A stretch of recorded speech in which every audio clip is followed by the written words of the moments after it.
Oh man, I was rocking out. I had to turn that off because that's a major copyright strike. I hope everyone's doing well. Hello, hello. Whoa.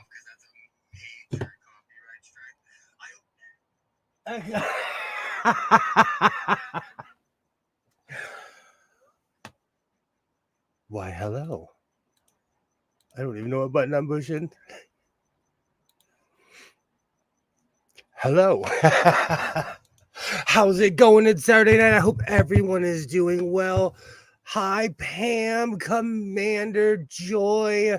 Hello, hello. I hope everyone's doing well. Skits. Yay. Yay. Hello, hello. I hope everyone's doing well. It is Saturday night. Is it? And that is my other phone. You know what's funny? Last Monday I said it was yay, how's it going, Alibaba?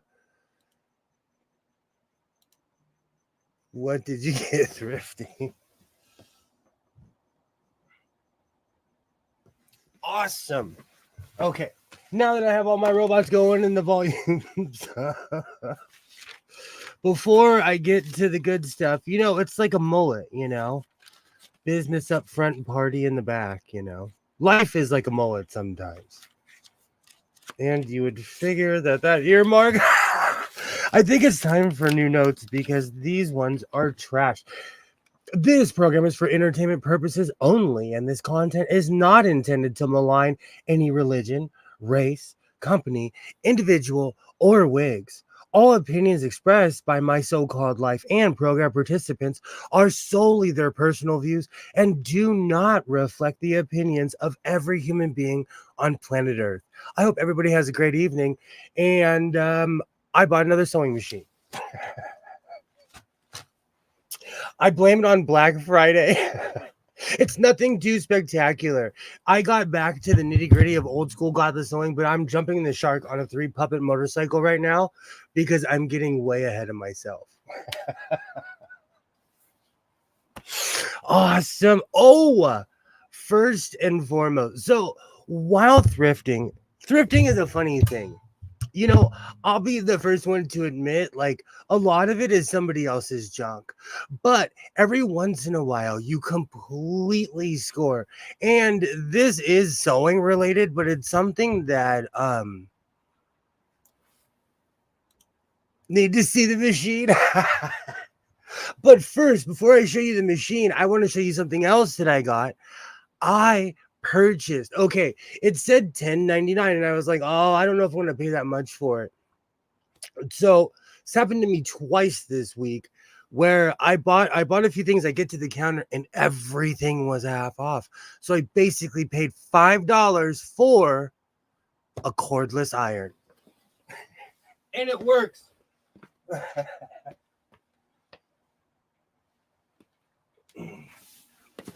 I scored so hardcore on this thing. It's still clean. Do you know, I stay away from a lot of irons because I collect a lot of vintage stuff and I could easily have an iron collection in this room. But this is a Panasonic iron and it works. And I basically got it for $5. It sits on the base, it heats up, and you move on with your life. I love this thing. It does. It looks brand new, Joy. I scored really hard. And so far, I haven't had any drama with it whatsoever. So far. We'll see what happens in the long run. Because as someone who is an average thrifter, I want to say something. If you see something at the thrift store, it's there for a reason. And it's not always something that you'll see right away. It might have a knock or a pang or something that you'll notice like a month later. But so far, this is perfect. That eagle is going casual this evening. I'm trying to make the eagle a little bit more personable, since everybody has given an inanimate object a personality. I gave it a hat to make my eagle less threatening. Awesome. I totally scored. And I did go kind of crazy. Well, do you know what's really funny? I've been staying away from downtown because of all the traffic and because of all the drama. And I can even notice where I live because all the freeways are backed up. It's chaos. So I've been taking the side streets and going back to a lot of my old haunts. And so lately, every week I've been coming up here and with vintage patterns and laughing my tail off. So I also collect books about sewing. And after a while, I just fall in love with these old school pictures. I want you to look at what everybody's wearing. Hold on, let me move. Hey, Alibaba. It is. I totally scored on the iron. I totally scored. But I have fallen in love with this book. I haven't even looked to see what year it is, but the cool thing about this book is that anything that you see in here, they have the full dimensions and specs of how to make it.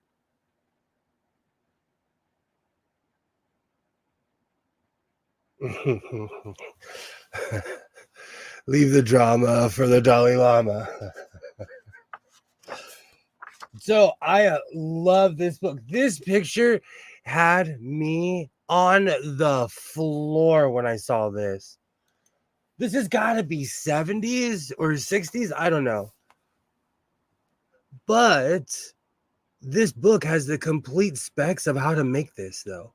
That's why I grabbed this book, because everything in here, it shows you how to make it regardless of your size. Look, 70s. I was in the store the second I saw this picture. I was like, boop, I closed the book. I'm like, you're going home with me, pal. And then when I was in the car, I was like, I hope I didn't just have another impulse buy, but it has the complete specs. I love these old school books. I've actually learned more from these 1960s and 70s sewing books than from actual people. Oh, this picture, come on, this is just gold. Oh, or late 60s, the hair, everything. I love details. For as much as I come on here and say, oh, I measured it from my elbow to my hand. Really, I do write out specs. I have a whole book of specs, but I don't want to bog you down with the boring parts. How to look and feel groovy. I'm so stoked. I am so stoked. The versatile vest. I mean, come on. So I scored those. This is awesome. And there's a couple men's shirt in here as well. So I'm completely stoked about that.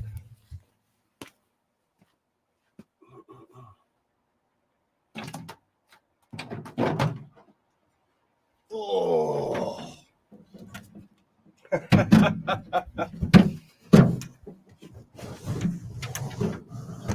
That is extremely heavy. The cool thing about the iron is that it has a pod. It slides right on and it heats up and cools off on it. Oh, I almost forgot because I'm wearing them. The case is huge, but it's because I'm obsessed with the 1960s and 1970s style. I can spot the case. I knew what this was just by looking at the top of the case. I knew exactly what this was. Because the roads are bad. I got on the freeway and I told myself, I was like, you know what? If the freeway is, if it isn't that bad, I'll keep going in towards Los Angeles. I got on the freeway. It was just instant traffic. I got off on the first exit, did a giant loop, and went back into my town on the other side of town to a thrift store that's on the other side of the tracks. And I found this. Do you know I was literally waiting for this? This is my new tradition. Every time I buy a sewing machine, Skits has to not approve.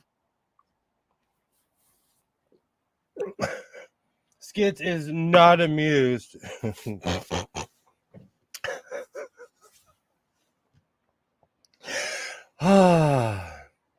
But again, because everything was on sale, I got this thing for $12.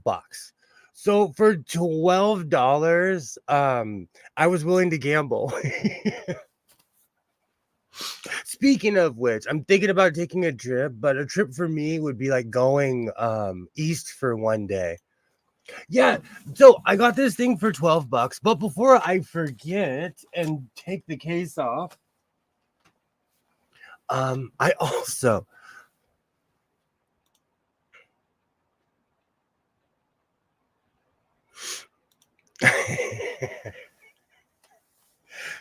well, we're gonna find out live together right now if this thing works because I haven't plugged it in. So we're gonna find out together. You want to talk about gambling? Together, the House of Sewing, as a unit, we are gonna find out if this machine works or not. Where will you possibly store another machine? Do you know what's really funny? I have to. Okay, this is the last. Because I've done an unreal amount of cleaning, so I have room for this, but that's because I've put away a ton of other sewing machines. But I have room. I already have the touch bobbin. I already have the touch and sew song stuck in my head. And no, it's not a touch and sew. Okay, so without any further ado,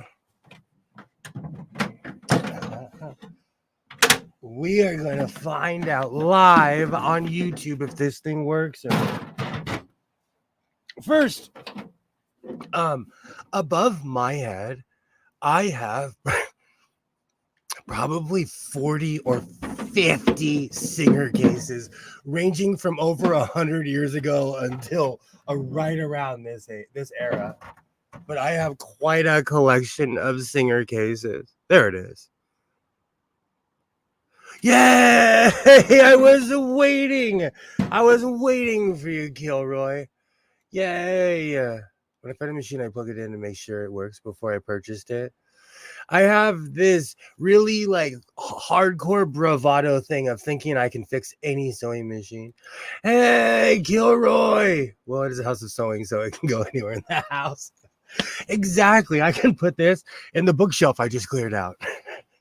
Hey, Kilroy! Hey, folks, discharged from the hospital earlier today, but not out of the woods yet. Well, I'm here for you. I am here to badly entertain you. Do you know what's so funny? I've been thinking of you because I've been taking pictures of random typewriters, hoping that you would come. So I'll eventually, throughout the stream, I'm going to just show pictures of random typewriters at thrift stores.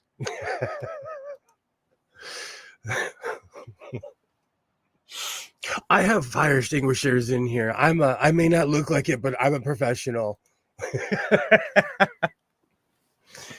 Oh, now I have the Touch and Sew song stuck in my head. Kilroy, it is so great to hear from you. I was wondering. Yay! Hello, Waterne. Yay!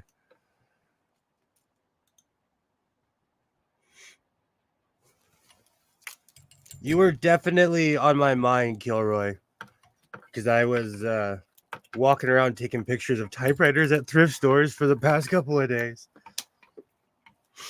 Because of having the extra day off, it feels, I feel like I'm a day ahead or day behind. Okay. Yay, hello. Well, I was thinking Kenmore. I was so wrong. It's a Singer. This is a Singer stylist, but that's not important. We want to make sure Kilroy's okay first. Then I'll go off about all my fun, pretentious things that I do. Yay! Hello, Waternay. Hello. Yay! Good to see you. Definitely need a safety briefing tonight. We are at the access. Yes. They gave me some humongo IVs, 3 bags of bottles. They gave me a Benadryl and a couple of Tylenols beforehand, and those knocked me out. Then I'd wake up 7 hours later, and the IV would still be going. Yikes! They took enough out of me that I feel like a Cadillac, and I go for even more blood draws next week. I am so sorry. Gilroy.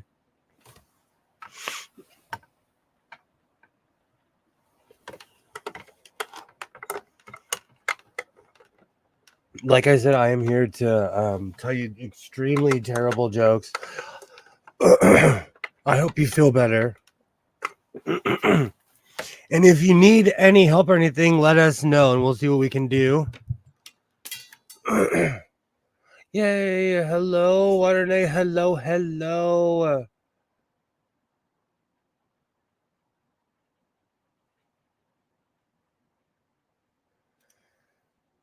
Yikes!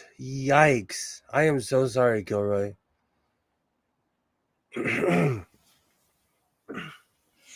That is alarming. That is absolutely alarming.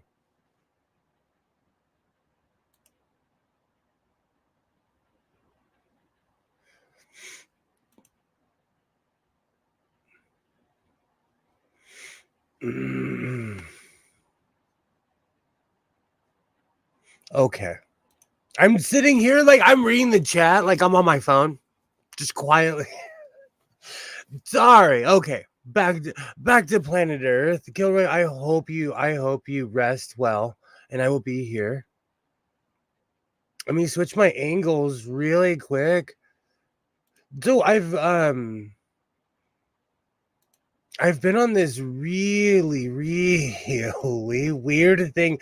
I do not when I go thrifting and stuff because of my I am skint. I was for a second. No, because I'm concerned about Gilroy. So I went from entertainer to general concern. Okay. So for some reason, I love being fancy at the top. Like, I'll wear all kinds of layers. I really don't even care what kind of pants I wear. And I'm not a shoe person. I think that's because I grew up, using shoes is not necessarily something to show off, but something as more of a tool. But I've been collecting shoes lately. And I bought these are fake work boots. These are literally fake work boots. Oh, well, there you go. But I love the way they look and they feel great. They're poorly constructed. They're extremely poorly constructed, but they feel great. They'll eventually fall apart, but for the $5 I paid for it, I'm okay with it. All right, so let's plug this in and find out live if this okay. Let's find out if this was a bad idea or a good idea.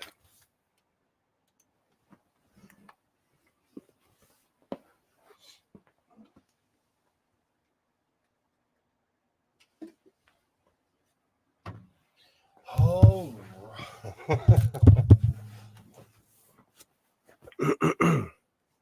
I don't know if you guys can you guys see that?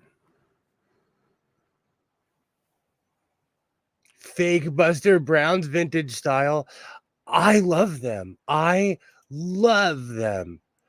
I I have a work boot. I have a Wolverine work boot that's identical to it. They cost $120 on sale. But I've had them for 7 or 8 years and I still wear them. And I've always wanted like a pair just to wear around, but I'm not going to spend that much just to wear a pair around. So I'm excited.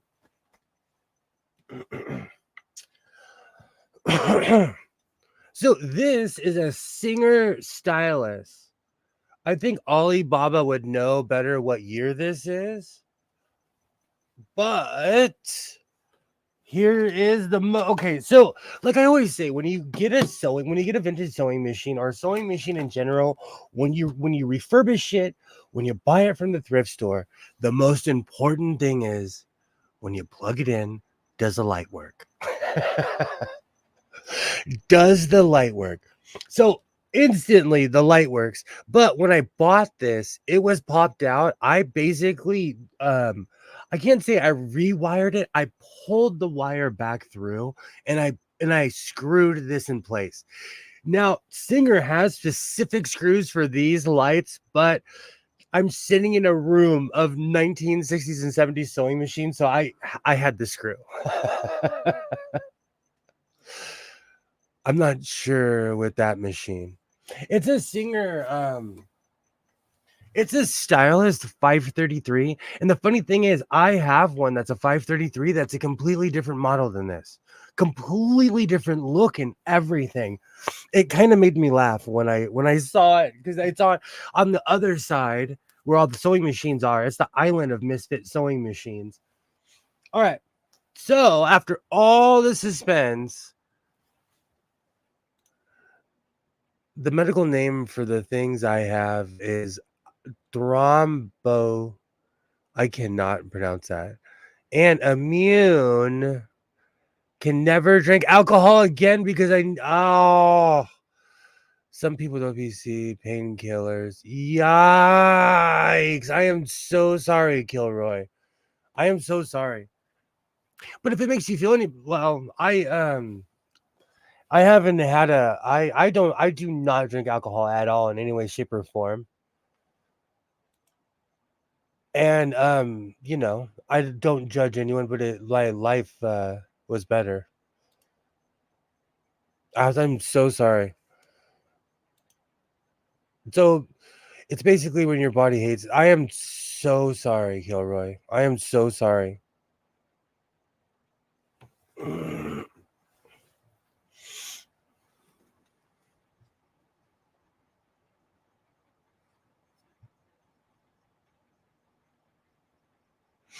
I have a medical condition where I have to take very specific care of myself, and I think after you learn what you need and what you don't need, it just becomes a part of your life.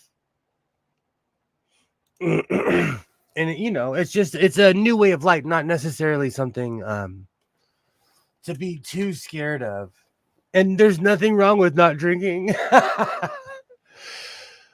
Oh, I'm so sorry. I am so sorry, Kilroy. Does that work?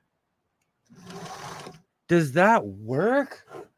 I have done absolutely nothing to this machine. We are finding out together if this works or not.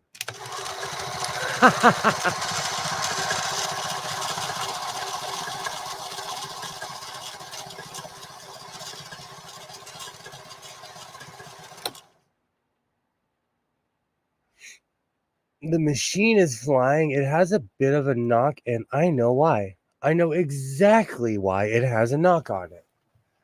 I'm glad you know that you can deal with it. Big changes for you, though. Absolutely. Absolutely.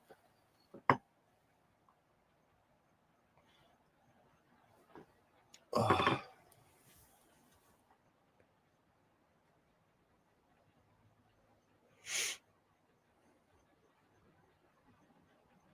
Check it.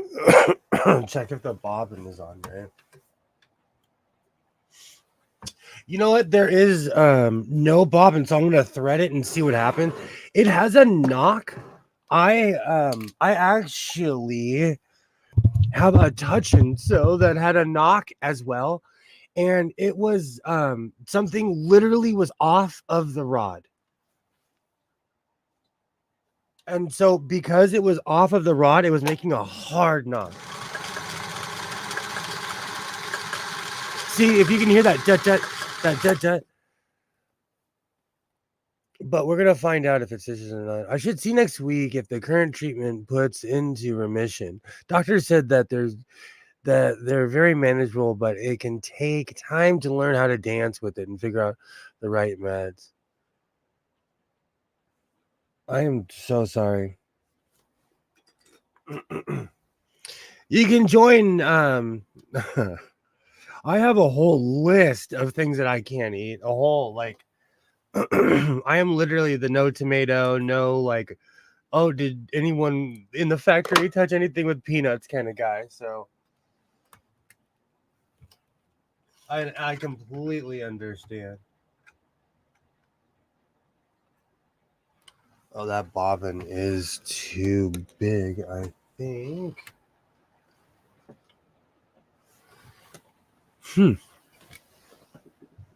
Oh, here we go.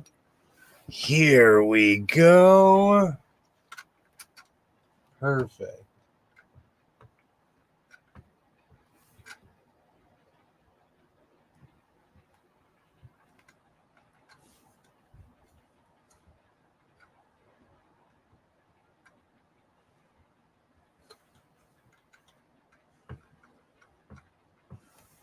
Okay, took me a second. There is no shortage of thread in this room whatsoever. It may work, but how does it stitch? Absolutely. Shuttle I meant. The rod off the cam. I think so. That knock is just weirdly familiar for somebody who's taken a million sewing machines apart. With my moxie and your knowledge, Alibaba, we'll come together like Captain Planet and figure it out. But I've taken apart quite a few sewing machines and I've discovered that I don't know if it is the rod or not, but it develops a heavy knock depending on where it's coming from. Sorry, I had to remember how to thread these old school sewing machines.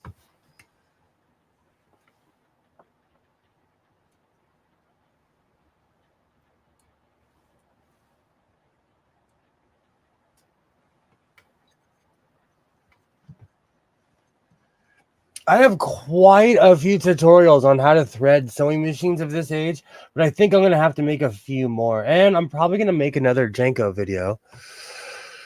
I guess I'm officially on my so-called airlines crew that I have a really special medical thing. You officially are on the airlines crew. We wear Bermuda shorts. We wear Bermuda shorts and Hawaiian shirts.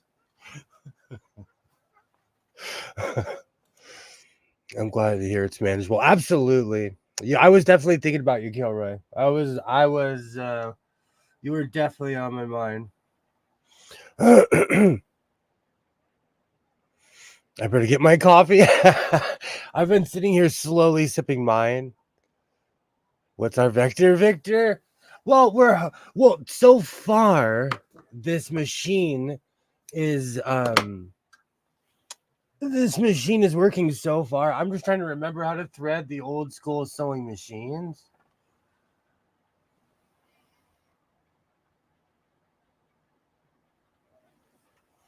I'm so used to dealing with more modern machines now. It's so funny because I started off on nothing but vintage sewing machines.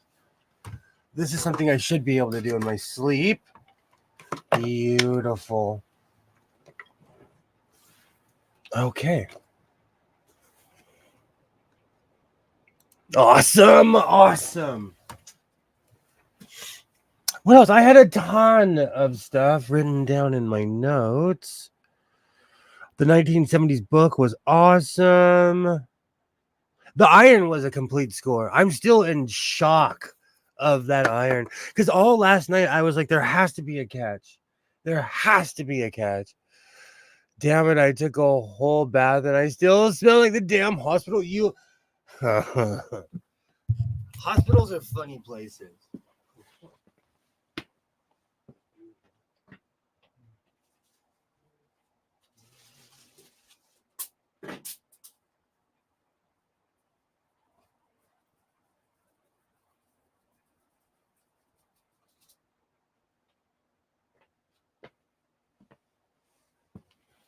Oh man. I needed a I needed a scrap piece and I pulled this out. I have cut most of the flowers out of this design, but I loved this and I put like as patches. Oh, whoops, wrong camera. I put the flowers everywhere. I still have a ton of it, but like a lot of these are cut up, so I use it as scrap. Swab your nose. Swab your nose. Hell, I used to be scared of the hospital. Now I've learned it's like the army. Hurry up and wait. The hospital, as someone who was hospitalized a lot as a kid, that's all it is. It's just a lot of hurry up and wait. All right. And this, for anyone who's wondering, is straight from the 1960s. I still have a lot of it, actually. This is the scrap piece where the flowers were cut, but I use these for patches for pants. Oh, oh man, we're gonna find out together right now if this machine works, if it was worth the $12. All right, I'm not even gonna adjust anything. It works. Oh, I think it works. Oh, Alibaba is right back. Oh.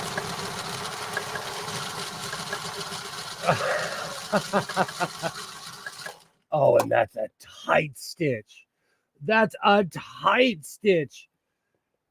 I don't even think I threaded this properly, and this stylus is reporting for duty.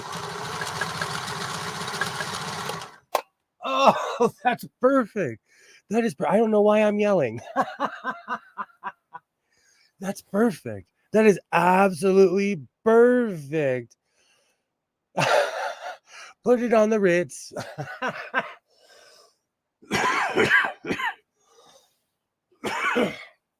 It's alive. It's alive. Do you know what's really funny? I might use this guy. Let's see.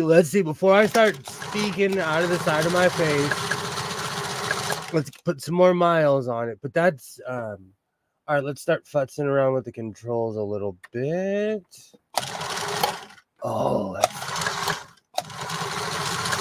its spacing is perfect. One of the reasons I'm doing a victory lap is because absolutely, from plugging it in, I actually have a table for this too. For plugging it in, it works right off the jump. I paid $12 for this, and this is the kind of machine that you could, with a leather needle, you can punch through jeans. Because I'm thinking about doing another Janko video, because that's my one of my most watched videos. Excuse me. So I am so stoked. Yeah. Now run it through and build in, stitch it. Exactly. You're right. And I'm going to put the position in the middle. I think it has built. I need to know what year this is, because this is probably one of the first working styluses that I've ever purchased where I didn't have to completely take it apart. The knock scares me, but if it completely explodes on me, I paid $12 for it. Watch the machine blow. Kill, you and I are literally on the same wavelength. Literally, like, I paid $12. I have great insurance. If it dies, it dies. 1969, beast. Oh.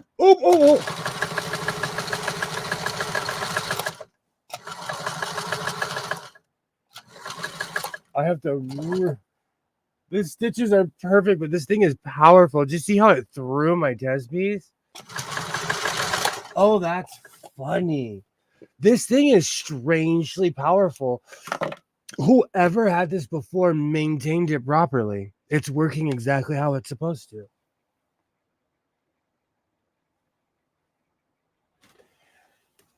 Oh, that's funny. Where is my phone? We're gonna do some Google foo real quick because I really want to know now. I'll give it a second, but I'm stoked. I am completely stoked. This machine is everything I was hoping that it actually was. So heck yeah. There's usually a lot of drama when it comes to these machines, and it's kind of ironic because this never happens, but it works. So I will totally chalk this up as a win. And like I say in my videos, welcome to the fleet. I've been clearing a lot of space in here. And if this thing works, it's gonna get its own station next to the serger because this is perfect for single stitch. This is a beast of a machine. This is one of the reasons I go out and buy these boat anchors. Is in the hope to find these because I have become a technician. I can put these back together now blindfolded. When it comes to a touch and sew or a stylist, I can put them back together. And it's rare that they work. So I am stoked. This thing still has the power and everything. My so-called fleet? Absolutely. Absolutely. Yay! We need a victory. I need a victory around here. This one was definitely a victory. I've learned to unplug it at the base because these old ones will shock you if the wiring's janky. Oh, I was wrong. 1977, 1980. Singer proper before sold to a bigger conglomerate. Oh, this is a 1970. This thing is a beast. It's a Stylus 533. I haven't even opened it up. And that's rare. But it's literally to the condition that I would get it to. If it wasn't working and it got to the condition that I have it now, I would consider it a total victory. And these machines are solid. This is at least 35 to 40 pounds just right here in the base. Just in this area right here. Score. Total score. Let me unplug this. Oh.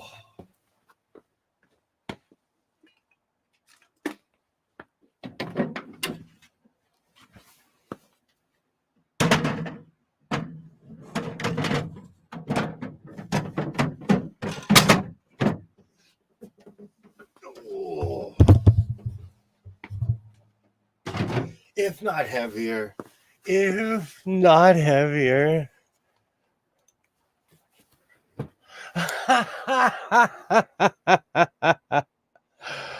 Oh. No, and for some reason, Joy, for some reason, and I don't know why people do this. Maybe it's just because I'm someone who buys sewing machines. You never, well, I shouldn't say never, but most old school sewing machines show up missing pieces. They show up missing pieces. And so I as far as I'm concerned, I probably have the flatbed attachment for that. I just have to look in this room, when it comes to it's so funny. I read that as flatbed.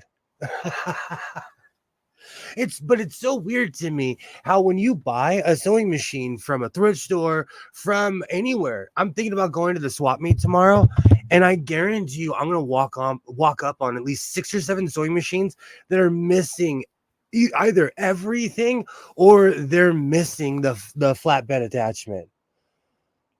It's the weirdest thing. I don't know why people do that, but again, like, I'm a bit of a collector.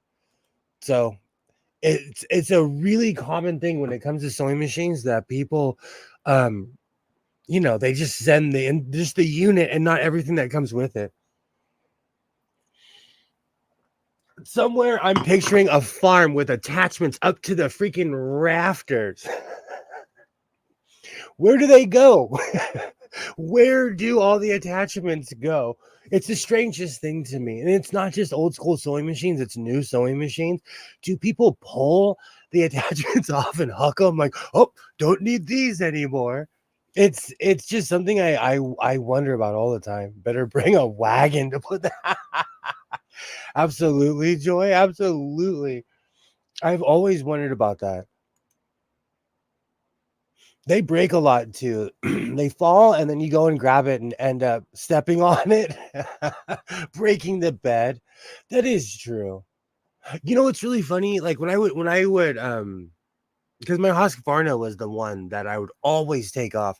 I would place it far away from myself. So nothing goofy happened at all. I didn't think about it. I didn't think about it from that sense. You're right. But it's just the strangest thing.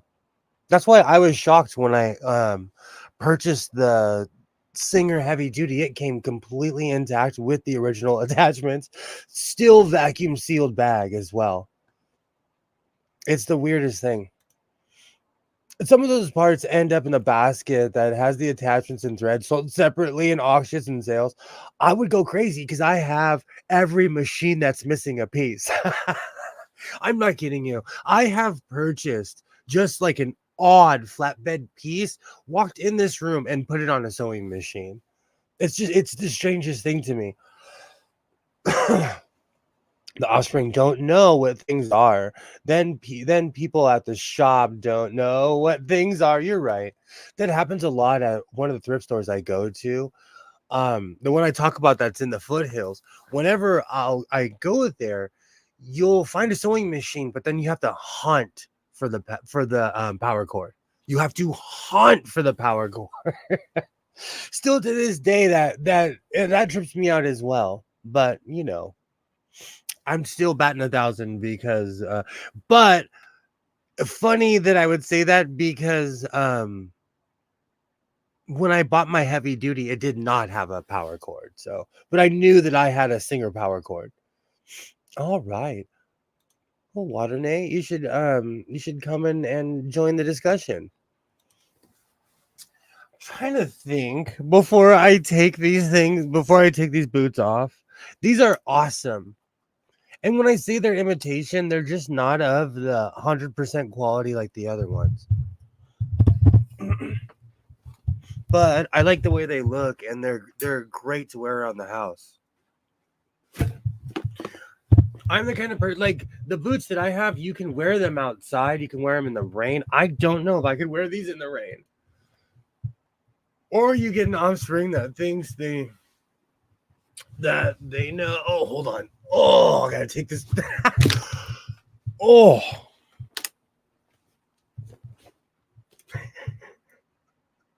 I love these things. These are total fake work boot. I love them. I love the way they look. And because it was Black Friday, I got them for an unreal price. Or you get an offspring that thinks they know what they have. When they don't, so they're trying to sell a touch and sew for 3,000. That actually okay. That happens a lot to the point where at the thrift store, the one where I recently bought the touch and sew for $25, I've educated them over the past 2 or 3. Gosh, has it really been that long? That means I've spent 3 Christmases with the staff of this one particular thrift store. No wonder they're so nice to me because I'm consistent. But I told them, like, if it says touch and sew, you're lucky if you get $20 for it, even if it's a table. If it, like I told them like what I was willing to pay for sewing machines, and I've noticed their prices go down. Yay. It's so true though. What Kilroy is saying, it happens everywhere. And it's not just excuse me, it's not just with sewing machines. And I'm telling you, in the world of eBay, somebody will go to eBay or they'll Google something and they'll see a price, thinking they can get the same price, not knowing the condition, not knowing if it works, not knowing if it consistently works. So I have a lot to say about how people price things at thrift stores. And I'm spoiled because I've gone to thrift stores all around America, and like a thrift store in Arizona is different than a thrift store in California. I went to a thrift store in Oregon where they had like extremely high prices. It's across the street from the Multnomah County Library. It's the bougiest Goodwill I've ever been to in my life. It's so arbitrary, it's strange. They consider you as staff at the I gave them my phone number, Ollie, and they call me now. And I tell them, like, no, I won't pay that much for a song. That's why when I saw the stylist for the price that it was, I leapt at it. And then forgetting that it's like everything was half off, I laughed. I was in the car laughing. there was a woman who I didn't notice until I pulled out, but I'm sitting in my car, I'm laughing like the Joker, like, I just paid $12 for a sewing machine, and I look over and she's just looking at me like but she works for AAA. She probably thought I called her and I didn't. She was probably waiting for somebody, but it was just the strangest thing because I looked over and she was just giving me a look of disapproval. All right. I'm trying to think. Did I Amazon anything of any relevance? Did anything show up at my house? I can't even remember because I've like, with not being able to go downtown, it's actually a good thing because I've had to do inventory in my own house, and I now know that I live in the very fabric store that I am trying to go to. And I go to one store specifically because the man gives me unreal prices.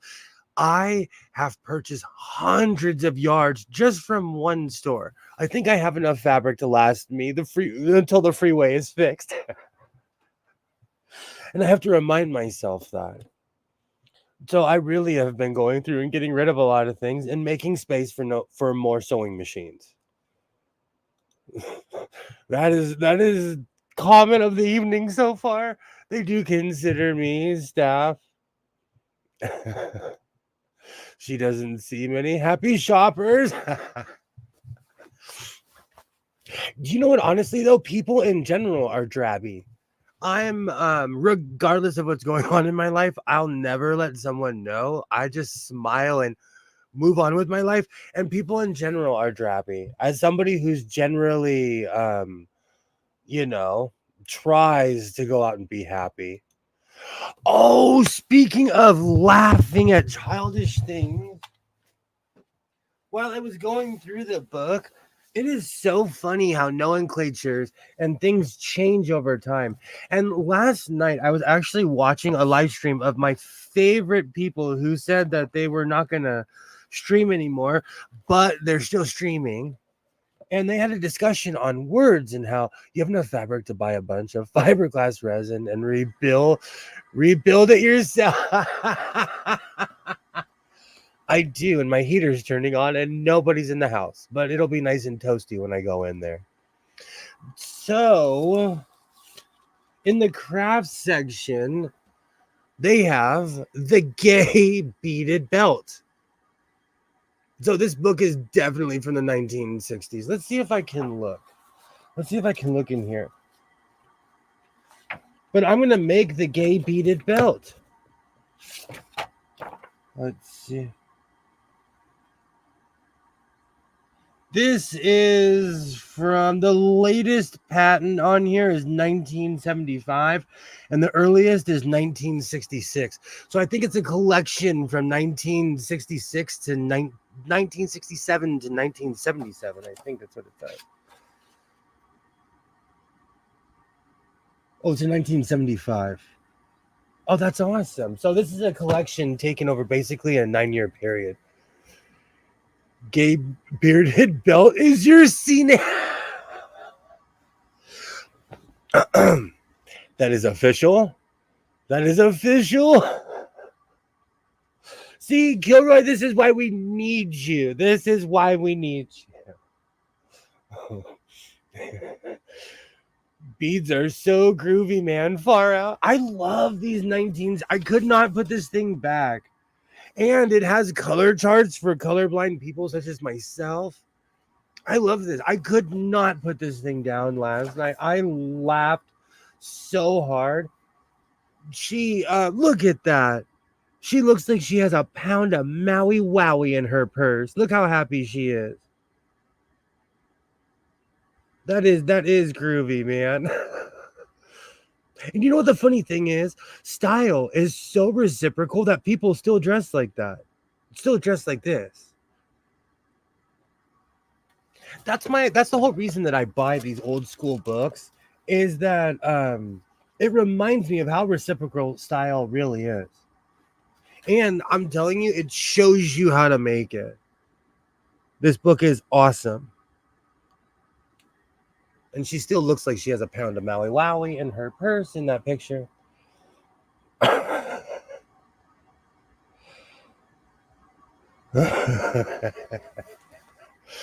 Oh, color chart or just dripping.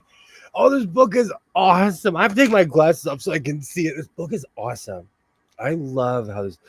She's so green, man. Absolutely. I love these old school books. You know, when I do write my book, I'm going to have a chapter called Your Parents' Generation Was Way Cooler Than Yours. And I'm going to use examples like this because these are just gold. They weren't trying. They're like, I'm just going to wear some giant pants, man. Keep flaring, man. Oh, I love that style. I tied the whole room together, don't I? Absolutely, Gilroy. Absolutely. There was something else. Ooh, the beaded butterfly. I can hear the Big Lebowski music playing right now. As somebody who sews, I'm constantly looking for ideas. Come on. Hold on, let me you can hear the Touch and Sew commercial while this is Touch and Sew. Market Zero, dude, greatest scene of all time. Oh, this book is gold. This book is absolute gold, and it shows you how to make it step by step.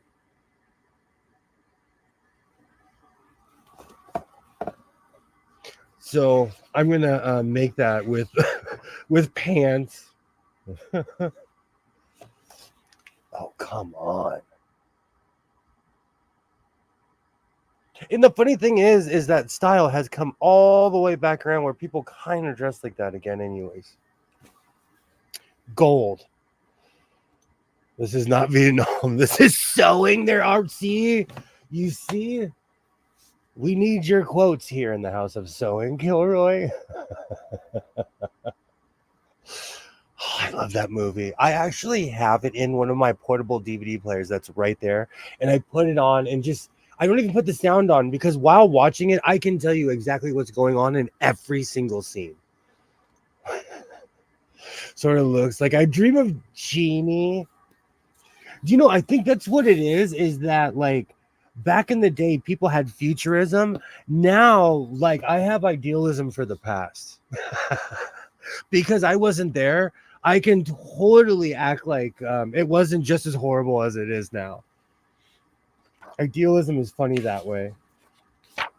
But this thing is awesome. It shows you, and the funny thing is, it shows you step by step how to do it. Oh, this is literally what my grandmother's house. Hold on, which it's on this side. That's literally what my grandmother's house used to look like. That is one of the rooms in her house. I think it's nostalgia for me too, because I grew up with the last generation of these people. Gilligan. I love Gilligan hats, and I also watched Gilligan's Island. But even as a kid, I had a million questions of like, how come y'all have guest stars but never get off the island? Oh, let's see. Is there anything else I forgot? So I purchased this thinking that it was velvet. So keep in mind, when I go driving, I'm like this. And I can see, I can see miles away. The second I get out of my car, I go from Clark Kent to Godless Sewing real quick. I take my glasses off and I'm totally fronting because really what it is, it's vanity. It has nothing to do with anything else that I cannot see without my glasses at my age. And I thought that I purchased velvet. I was like, I scored a roll of velvet. I'm in line snickering and laughing. Oh, there it is. This is Veltex. This is for potting flowers. I have 25 yards of that weird green velvet that goes around flowers. Clark Kirk. Who's he? Clark Kick. See, I can't see that without my glasses. Excuse me. So the moral of the story is I need to go thrifting with my glasses on. Because although I do like walking around like this, I need to wear my glasses because I thought I was buying velvet. But you know what? It has a weird backing, like a ribbon. Can I put this on clothes? Can I incorporate this on clothes? Just put the darn glasses back. So, Pam, can I incorporate this fake velvet into clothes? It has a ribbon backing. It's just a plain old ribbon. It's washed. It says it's waterproof. You need to go thrifting with your check statement. Do you know? Okay, so this time of year, what I do, it's funny you would say that. I buy a bunch of stuff for Isaiah, and then what I do is I pull out a certain amount of money, and then when I leave my house, I don't take my card with me. So, like on a day like today, I had a certain amount of cash on me. So, regardless of my aspirations, I only could go as far as the cash that I walked out of the house with, because with my card, I get swipey. I get really like swipe. I get really swipey, like especially at the fabric store. They must think that I don't even want to say out loud what they think of me. The Modelo guy, he has insane prices. So like I go crazy. I'll purchase anywhere from 50 to 60 yards and he'll look at me and be like, $27. Is that okay? And I'm like, dude, I'm giving you 30. I'm giving you 35 because I feel guilty. Like I just purchased like enough to cover a football stadium. I probably would try it on clothes. Yeah. And if it's waterproof, like I don't know, I'm reaching my high fashion era. I've been watching a lot of fashion shows, and so I'm trying to incorporate more crazy things into my style. Sorry, I can't look at myself with those things on. All right, cool. So I can definitely incorporate that weird velvet. I went back to the section just to make sure that there weren't any more patterns. And I think I purchased every single pattern at that store because they were all gone. Even the ones that I didn't purchase, they were all gone. Somebody else probably showed up and was like, oh, there's modern patterns here. Raincoat, decoration, embellishment. I could go crazy on the edges of that weird, really crispy coat that I made that's out of the backpack material. I put it on. First off, it's durable. It looks crackly and crunchy, but it's made of the backpack material, so it's weirdly durable and it is extremely rain resistant, extremely rain repellent. So I kind of scored using the backpack material to make a giant trench coat because it's actually really practical. Or they saw you coming and hit the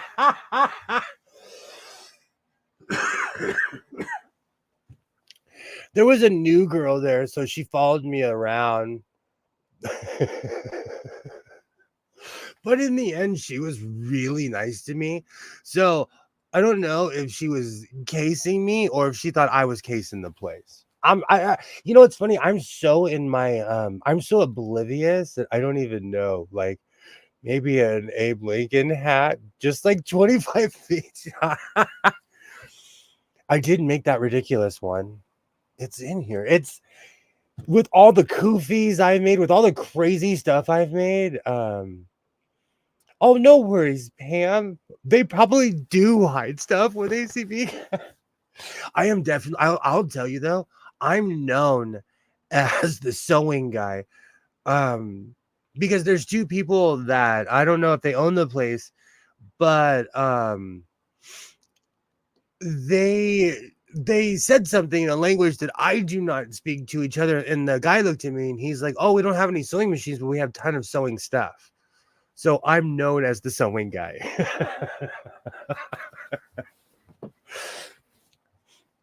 That's why I kind of laughed when the young girl was following me around. I looked at her. I was like, "Hey, do you want to help me?" Because I had stuff in my hands. Because I buy shirts and stuff, but I really don't think that people care about the shirts I buy. Like when I see thrift hauls and stuff, people more care about items that you buy and the price that you pay for them. You know, that's why I tell the honest price of everything that I pay for. And I'm trying to think if I ever paid like more than 50 or 60 bucks. I might have gone crazy on that white serger. Even it's from that one store though, so I probably didn't pay more than 40 or 50 bucks for it. You look handsome in your glasses and you can see, put your glasses on. Yo no entiende inglés. Oh, I can't pull that on you because you he looks like a dork.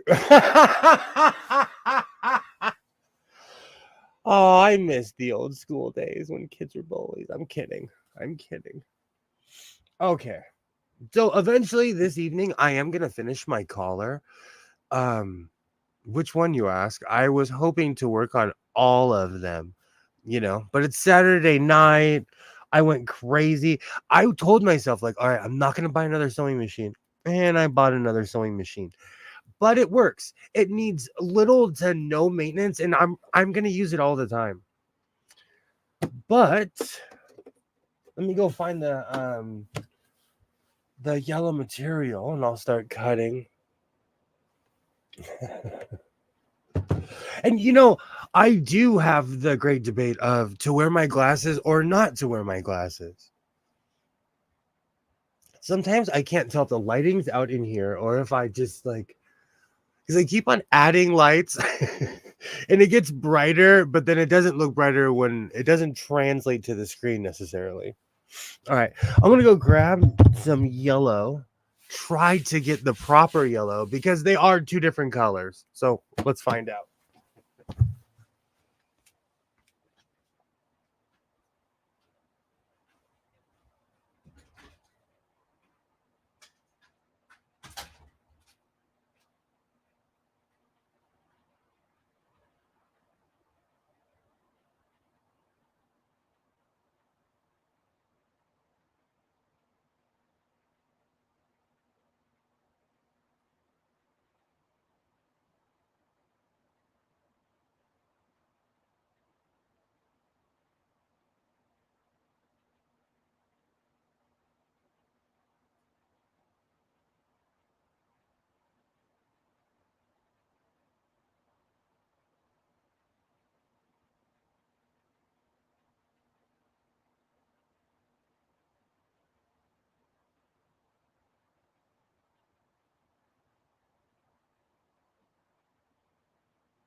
Joey is clearly the bad angel. All right, let me clear this. I did wipe this down. I compulsively wipe down my sewing area and the surface. You looking at me, 2 ears, or like peeping with those baby blues?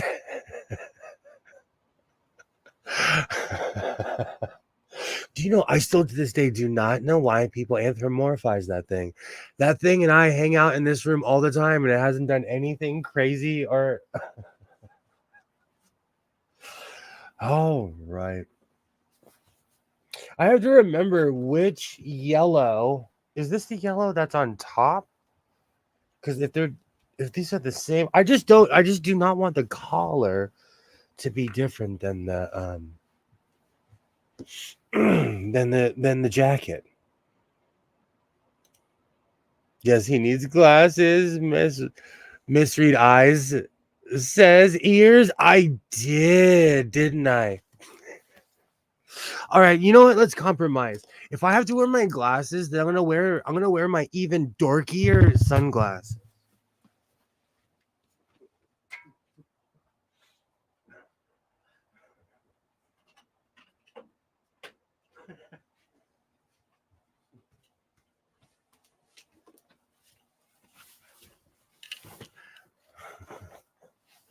Oh well, you know, it's because I can't see.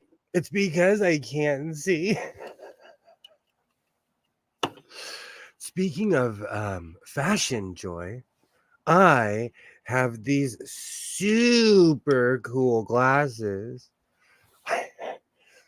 I can see everything now, and everybody's satisfied. I'm wearing sunglasses. I can see. Glasses are cool. It's so strange to be able to see through these. It's clear as day.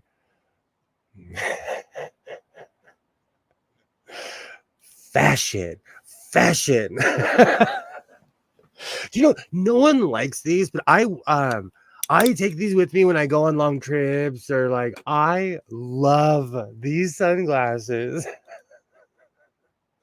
Yesterday I was saying they call me Mellow Yellow. I love that song, Pam. I love that song. Now it's stuck in my head. They call me Mellow Yellow. Joy knows these glasses are gold. And look how hardcore. That is some Dwayne Wayne 1990s just hardcore stuff right there. Not the sunglasses. We can see you with the I love these sunglasses, Waternay. I love them. I wear sunglasses over my glasses when I drive. Absolutely. It's extremely sunny here too. I was thinking about that because my grapes are still, the leaves are still kind of green. My trees haven't fallen yet. I have a fruitless mulberry. Usually it's completely failed by this time of year. Nope. You can get prescription sunglasses. Do you know what's really funny? I have an appointment. I'm going to be getting my eyes checked again. And I'm going to see if they have a deal because those places always have a deal. They always have a deal. I'm old. I remember malls when you'd walk past lens crafters and they'd be like, hey, we'll give you 2 pairs of glasses and some prescription sunglasses for $100. They call him Mellow Yellow. He wears his sunglasses at night so he can see. Oh, that's an earworm. I was going to use a picture from the video as a thumbnail, but I didn't think anybody would remember the video because as a kid, I sat home and obsessively watched MTV.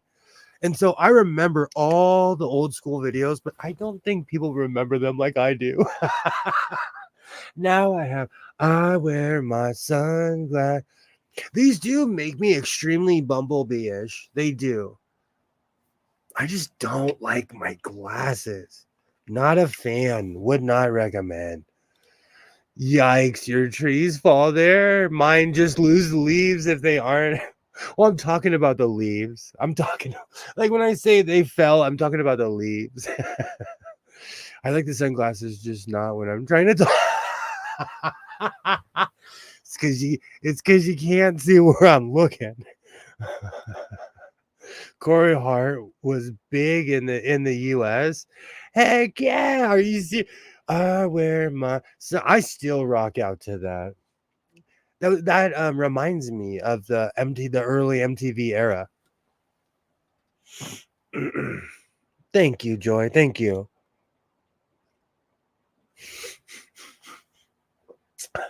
I I look like a Greek traffic cop. See, Kilroy, this is why I almost spit my coffee out on that one. Let me go grab my table. I will leave that hilarious comment up there.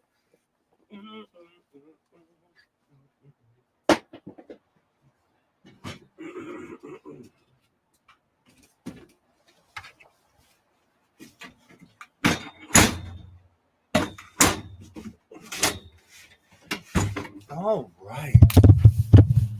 Having a working serger. Hey, I knew that'd get a reaction out. I knew that Thanks these for reminding me to fix my camera lens. How are you this evening? I'm all right. Recuperating from Thanksgiving. How are you doing? About the same. Mm. I have this real hardcore of like get up and run kind of thing on the weekends. This morning I was in bed. I woke up and I was like, I'm going back to sleep. Get up and run? Oh my goodness. My chiropractor had read some article about how beneficial it is to exercise when you first wake up, blah, blah, blah. And he tried to tell me that I should do this within 10 minutes of waking. Now, you have to understand, I don't wake up very easily, and I've literally fallen over trying to get out of bed. So I just looked at him, and he looked at me and he kind of laughed and he said, That's the same look my wife gave me when I suggested this. Hello, Julie. And I ran. I work out while the coffee's brewing. I get on my exercise bike, Oh, but I do it more for circulation than to show off. yeah. See, It's I'd do myself an injury. I'd pull something. I'm not Miguel Indurain in the Tour de France. Hey, shout out to all of my Tour de France people. Miguel Indurain was from the early 90s. He was on the Spanish team. Shout out to my 1991 people. I I do watched them. not. Sorry, go ahead. Oh, just I do not know the Tour de France people. I watched a lot of ESPN as a kid. I was always home, and so I fell in love with the Tour de France, and now I watch it every year. I don't think I could pull off showing off on exercise. I put it in the middle bedroom, so it's weirdly dampened now, and I like because Hands has access to it. I have a mount now for a phone. It's complete yuppie now. Oh, wow. Yeah, it's all yuppied out. These kids, they need their distraction right in their face. I like the fact of going on the exercise bike and not having my devices around me. Mm.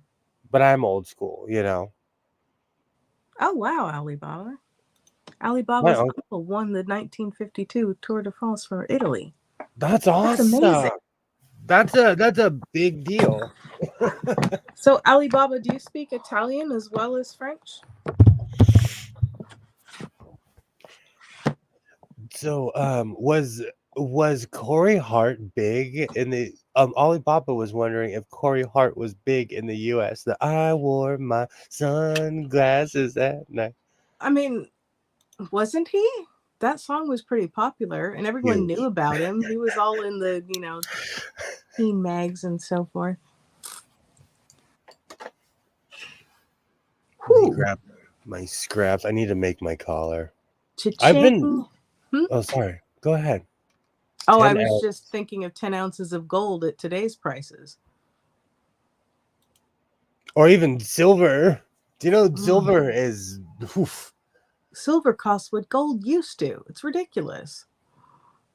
The reason I know this is because I inherited all my grandma's silver stuff. We got it appraised because I thought it was silver plated. Mm. No. No, Mm. it just needed to be polished. That's why it was real.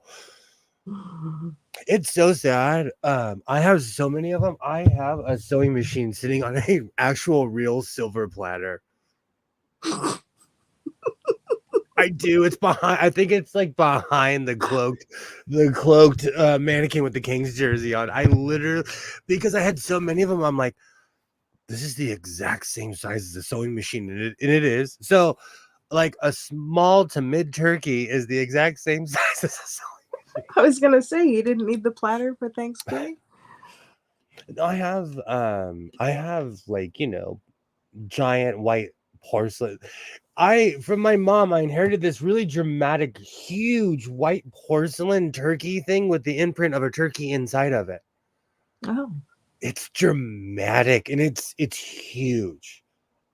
You can get a full bird on there. But I'm not, okay. I'm not a turkey person anymore. Mm. Better than sitting in some fancy glass cabinet for thank you, and they're being used.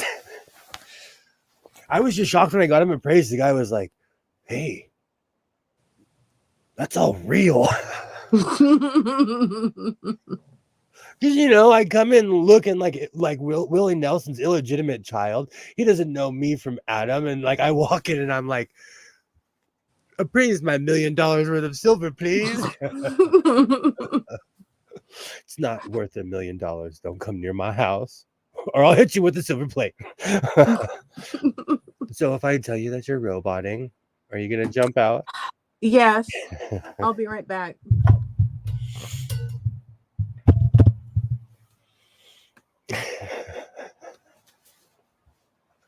Now I wear my sunglasses. I guess I'll put them back on. Today on Antiques Roadshow, I absolutely love that show. I absolutely love every version of it. I loved the British version. I loved the American version of. I still watch the old British version because I haven't seen a lot of the episodes. Am I smooth now? Yeah. Okay. See, the glasses are a compromise, though. Yes, it's always interesting. I love Antiques Roadshow. I will watch reruns, especially the British ones because I haven't seen them, so they're all brand new to me. I like It, Antique Roadshow. they would be very mad at me though. I have a table in my kitchen from 1920s Los Angeles that has more papers and bags on it than I did. It's a part of my kitchen, and it's 100 something years old. Nice. It was actually from my Aunt Teresa. She was a woman I told you about that said enough with her husband, but she was also a seamstress. Mm. And she would make, it was the 1940s and 50s, so she'd make these long, elegant dresses. I have pictures upon pictures of her, of modeling her own stuff. Wow, that's nice. And spatial perception is real because I knew her in real life, and she was a hobbit. But with her dresses, it made her look 9 feet tall. Mm. Because somebody, they put her on a stool and they'd get down and take a picture. It was the big dramatic 1950s dresses. I Mm-hmm. see you, skits. I see you.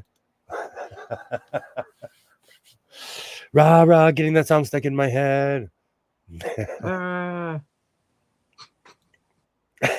I learned about porcelain from the Antiques Roadshow. It just makes me laugh. Like when my neighbor was putting Victorian furniture out because she was mad at the tenants or whoever was there before. When I first met you, I told you, and I was not kidding you. I drove by and I was like, I literally drove by. I came back with my truck. It was gone. It was because it was so big it couldn't fit in my flex. But I came putting back with my truck and it was gone. wow. Somebody put something like she was mad at the tenants because they had real Victorian furniture and she put it out on the streets. And one cabinet was well over 100 something years old and they got rained on. Oh my goodness. I know the lady. She's a heartless landlord. What? I don't even think that's legal. She owns a house outright. She is by my guesstimation 6'4". Mm. But from my height, anything past 6'4", it all looks like 8 feet tall anyway. Oh, oh. Yeah, but she's a heartless because the neighbors are nosy and they're the man who's lived next door to her, he's on that house just as long and he's like, no, she's no nonsense. Mm. Speaking of which, most half of my neighborhood is up for sale. Wow. It's really eerie. Hmm. It's that time of year where I'm driving through and I'm seeing for sale signs everywhere. I thought sales season was more of a summer thing. I think it's more of people are leaving because they just flat out can't afford to live around here, Hmm. I know y'all get mad at me because my fast food habit, but I paid $15 for a Whopper today. What? I was hungry. I was driving home. It's the closest thing to my house. I get hypoglycemic. Like I need to start driving around with protein bars. Cause I'll be fine when I wake up, but then I feel myself like, oh bro, you should have ate breakfast, you dummy. Like I feel myself. So I went to Burger King because I needed to eat something. Mm-hmm. And I knew it was instant food. Oh yeah. See, And that's the thing. Instead of getting breakfast, you sat on that dang bike. No. I did. The funny thing is I got on my bike, I drank a bunch of coffee, and I left. Oh, you That's missed a step. exactly.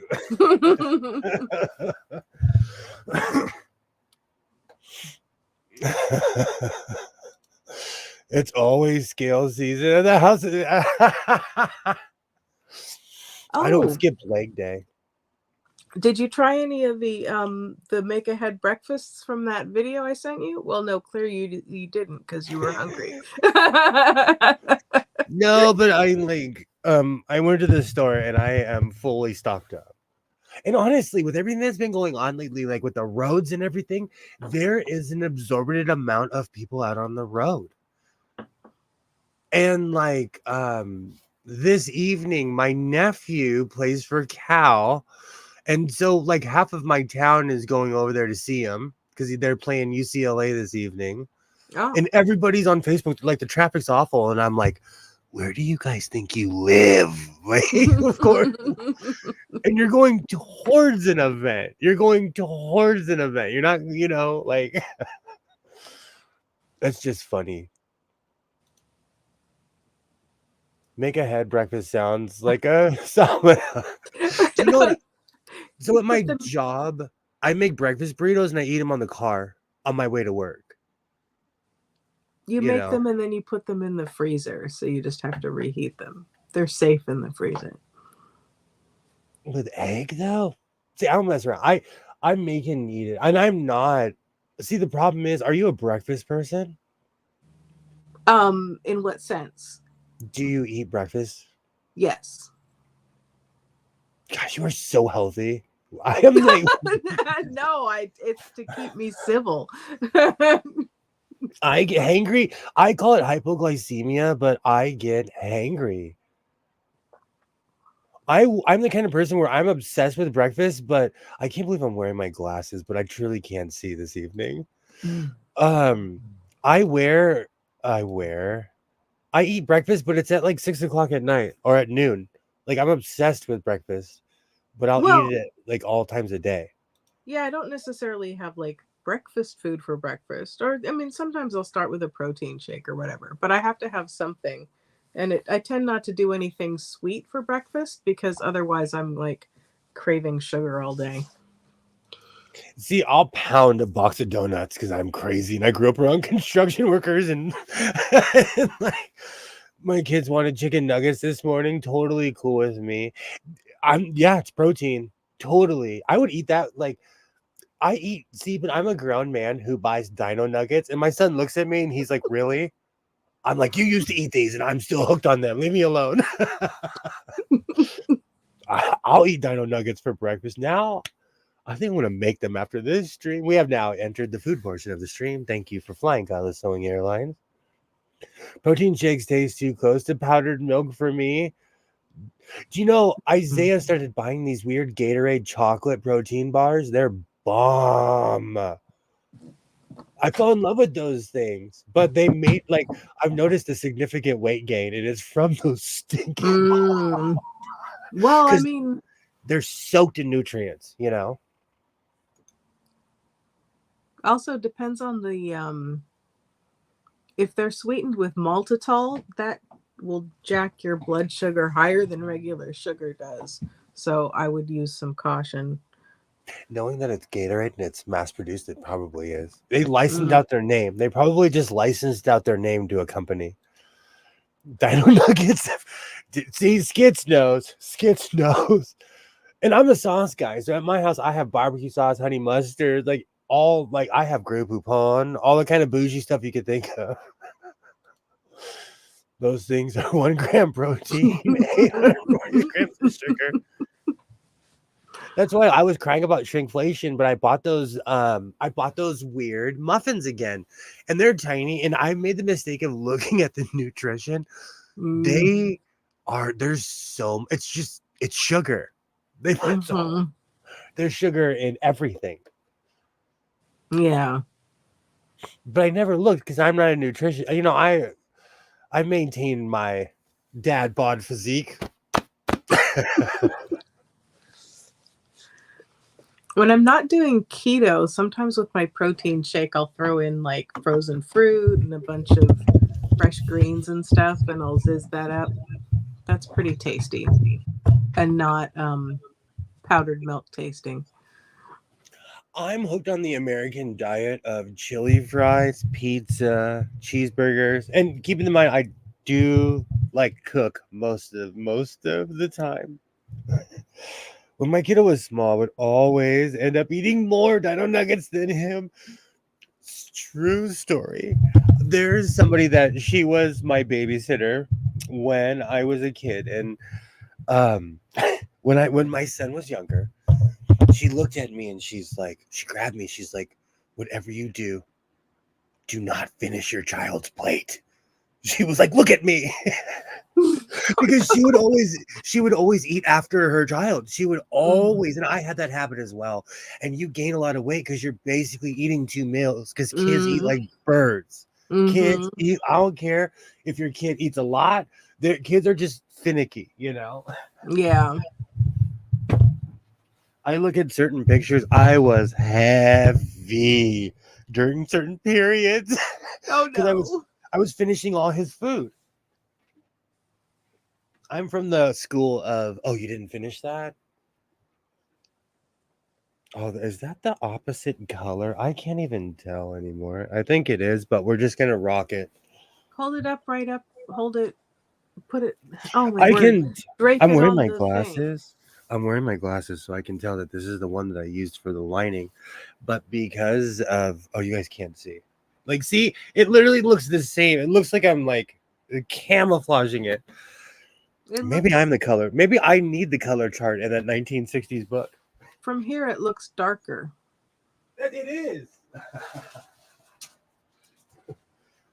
Thank you. Thank you for reciprocating my insanity.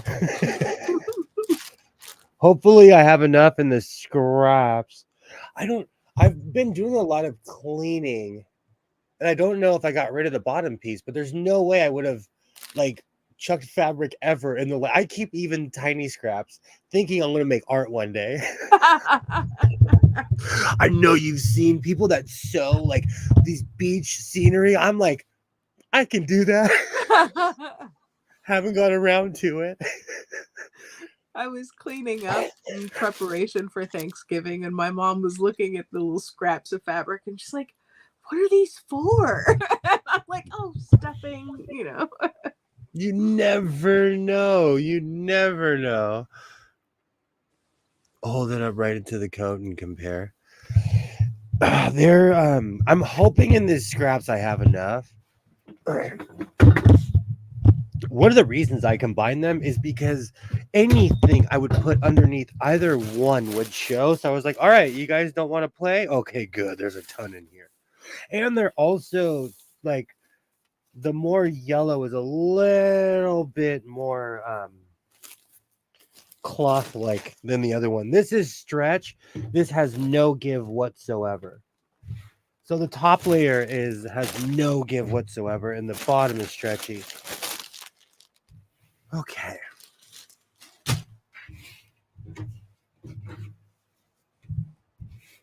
I have Janet Jackson's All Right stuck in my head. That's been in your head all week. The yellow coat reminds me of Cab Calloway. That wasn't necessarily my introduction, but he was reintroduced to my generation in that video. Mm. Because if you think about it, Cab Calloway was famous when? In like the 30. 30s? Oof. Oof. And that was what? When was that video? 89, 90? Something. Someone can Alexa, look it up for us. what year did Alexa, what year did Janet Jackson's All Right come out? Janet Jackson's song All Right was released in 1990. It was released as the fourth single from her fourth studio album, Janet Jackson's Rhythm Nation, 1814. The song was produced by Jimmy Jam and Terry Lewis. Alexa, thank you. Absolutely. Happy to help. 1990. 1990. You're gonna laugh.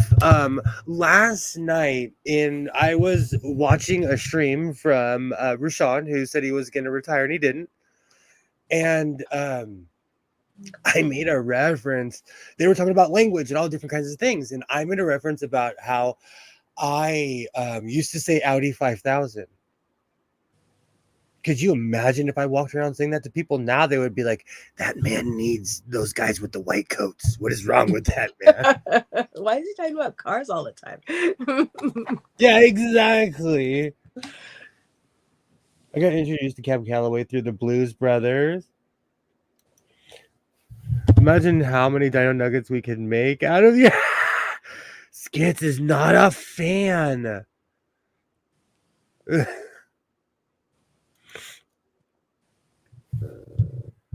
I forgot Cab Calloway was in the Blues Brothers.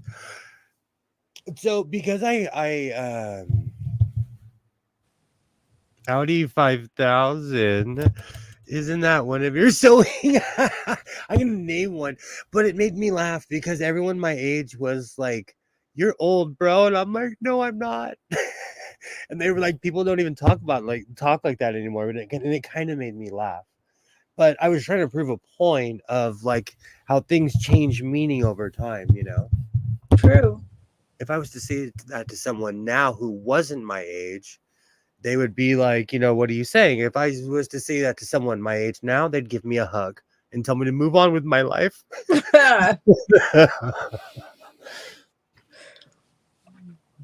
But language is funny that way.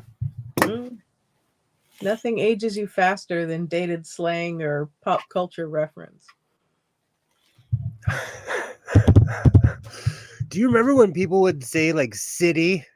Like, "Oh, that's Puke City," or that's like, or "I'm gonna take you all the way down to Chinatown." My dad would say that. That totally reminds me of a certain era of like, you can't even say half the stuff they say now.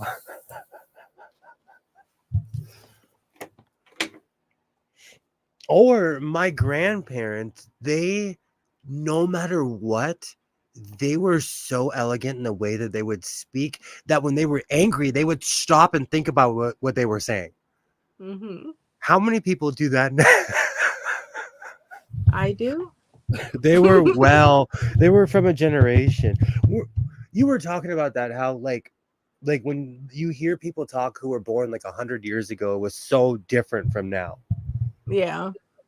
Well, even remember seeing like an old episode of Remington Steele.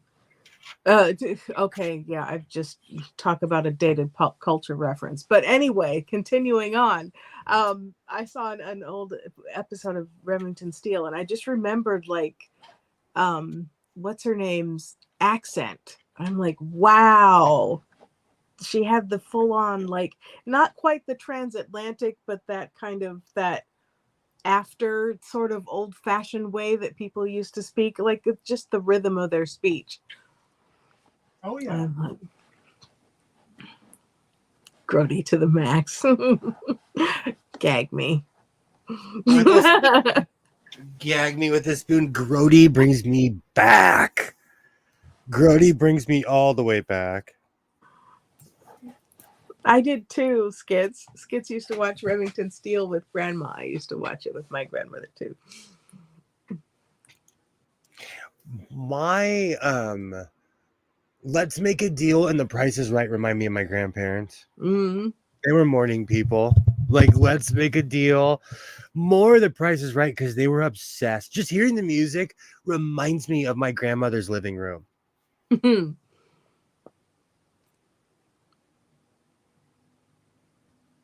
Very true, Ellie Bama. People are always shocked also when I tell them that Shakespeare is modern English. We were talking about that. If you went in a time machine, you would not necessarily be able to communicate with someone like 200 years ago, 300 years ago. Part of it depends on where you go, but yeah, there was a big change in pronunciation in the 1500s. Come on down. Next on the sewing is right. Okay. Let's say you and I got in the TARDIS and we went back to San Francisco in 1899. Ooh, Would we know the nomenclatures and the way, like, we would be speaking English, but would we be speaking the same language? in 1899? Sure. Mhm. I mean, you know, there would be some differences in slang and stuff, but we'd all be running from the same earthquake and fire. So, you know. Well, it's the TARDIS, so I would take you on the day it happened. We'd end up there by accident, trying to rescue somebody who was also there by accident. But Who eventually did something by accident that helped the Earth, But no, 1899 is all right. What about 1799? We went to New York in 1799. Despite all of the political hoo-ha, would we be able to communicate with somebody? Well, again, it depends on who you're talking to. I mean, like, even now, if you're talking to, you know, like you're getting some like deep regional accent or whatever, but say you're just, you know, some middle class person in a store or something, yeah, we'd be fine in 1799.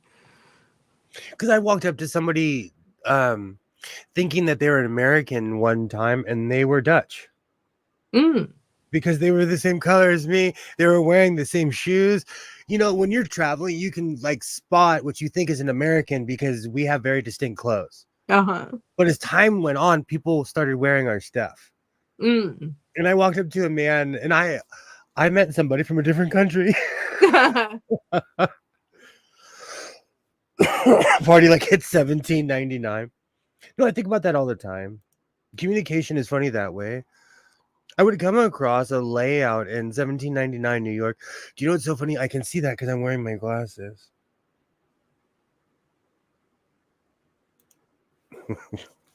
Now I just have Janet Jackson blaring in my ears. I'm going to finish this collar, despite myself. Do you know everything's anticlimactic when you have a working serger? Because even with the serge seams, I can still come along and edge the sides. I would think that for the collar, you might want to put like a, you know, like sew it differently so that you have a finished edge because it's going to be right showing around your neck. Those are the after details. Oh, excuse me. This is all just... You and your pesky details.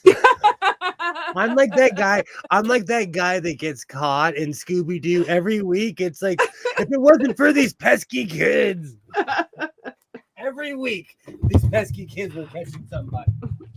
It's probably on my mind because I've been trying to think about how I want to finish the inside of the collar on my pirate-ish shirt.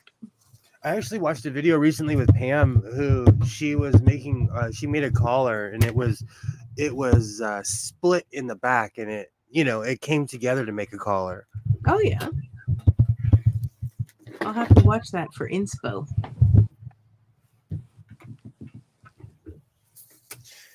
And I've been watching all kinds of collar videos lately. My save to watch later is really interesting. I gave up on save to watch later because it was just things were just getting stuffed in there and getting lost.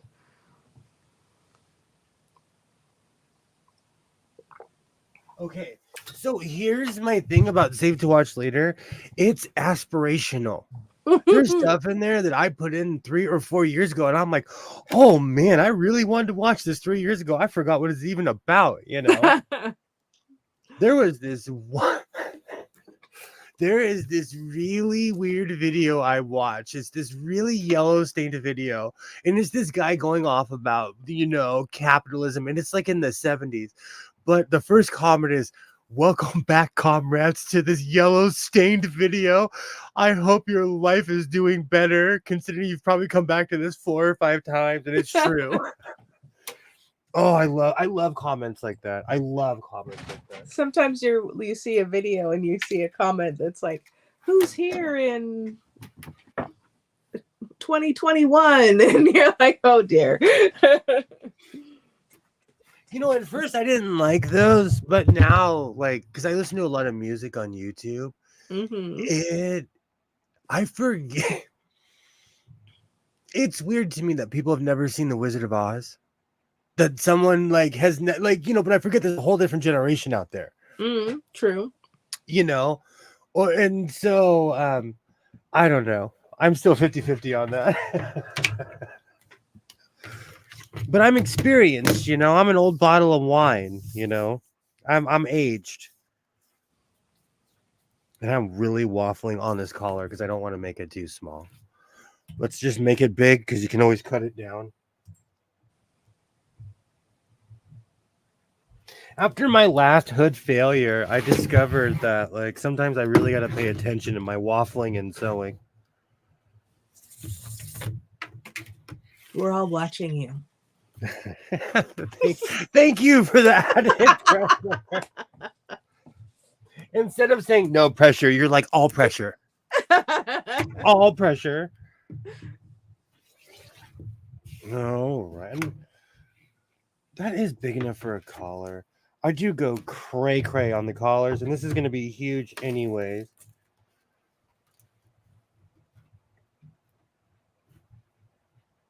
You need to get one of those meter-long rotary rulers like I got. I could get ridiculous and pull up my 6-foot maze.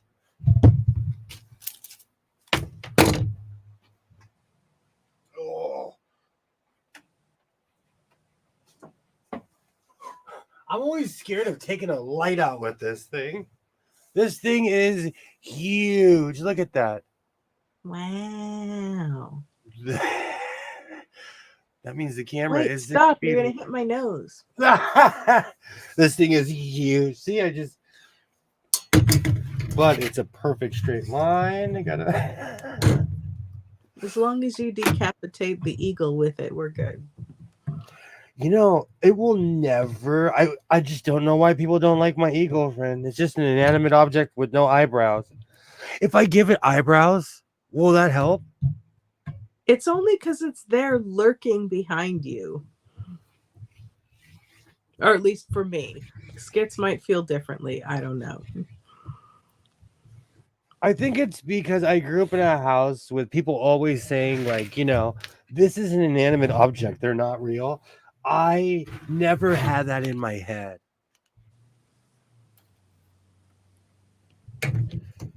I was never, but I will confess. Oh, this thing is so long, but it works.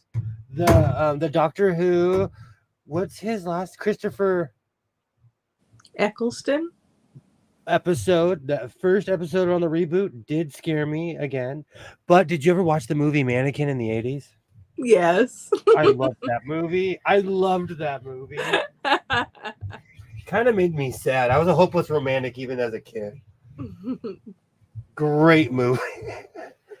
And I guarantee you, if it's super cheesy, it's probably on YouTube. I guarantee you. Gosh, this thing is huge.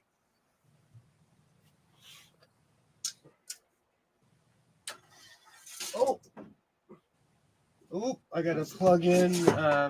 I'm still laughing at myself because I bought wallpaper thinking it was freaking fabric. You bought wallpaper? You were here, weren't you? No, I just saw the plant ribbon.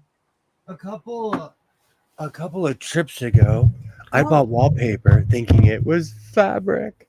Oh my. But it's Well- really cool because I was like, oh, how Victorian. No, of course it's kind of Victorian-ish because that's wallpaper. Are you going to wallpaper something?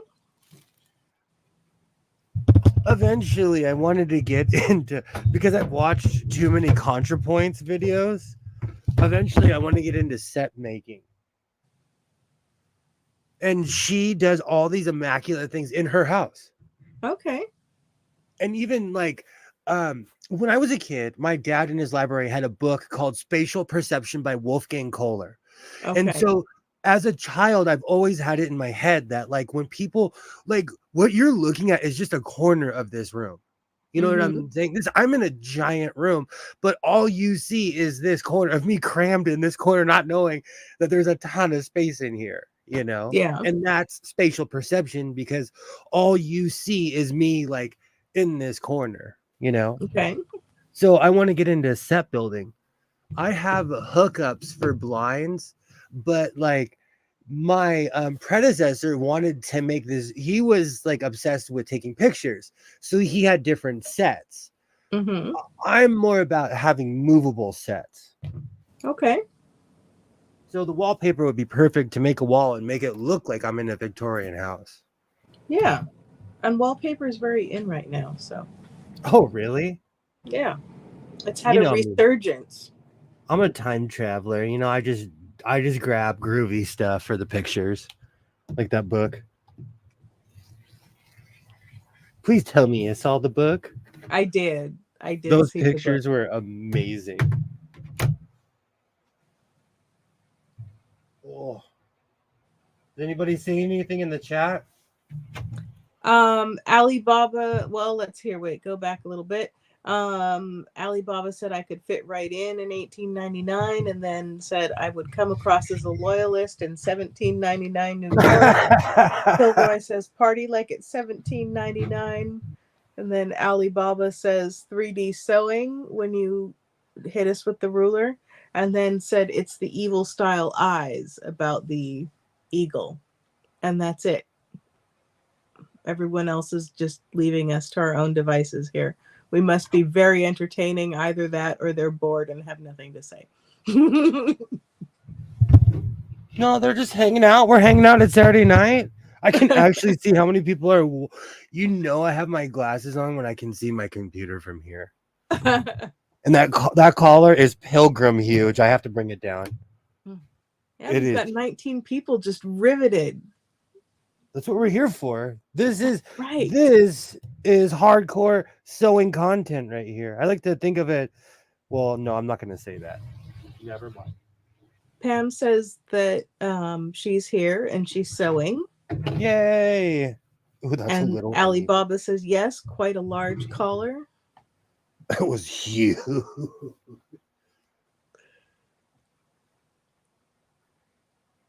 I love there's a I love a giant collar, but there's a big difference between 1970s and pilgrim. And I know you know what I'm talking about. The pilgrim, one day I will make the pilgrim collar that comes down like almost to the top of your chest. Like they're huge. Yeah. Well, that could be an interesting variation. Oh, Pam's working on an oversized coat. Yay. Pam has released a video about the coat, and I really like the way it came out. Oh, I missed it. Oh. I guess I do need to get them longer. Do you know what's funny? I'm going to this weird thing of like when I go out, I'm like, you know what? I don't need anything. I have everything on Earth. But I think I might Amazon myself a nice long plastic ruler. That's where I got mine. What kind do you recommend? I mean, I don't know. I'm recommend is a strong word. I have one. I like it.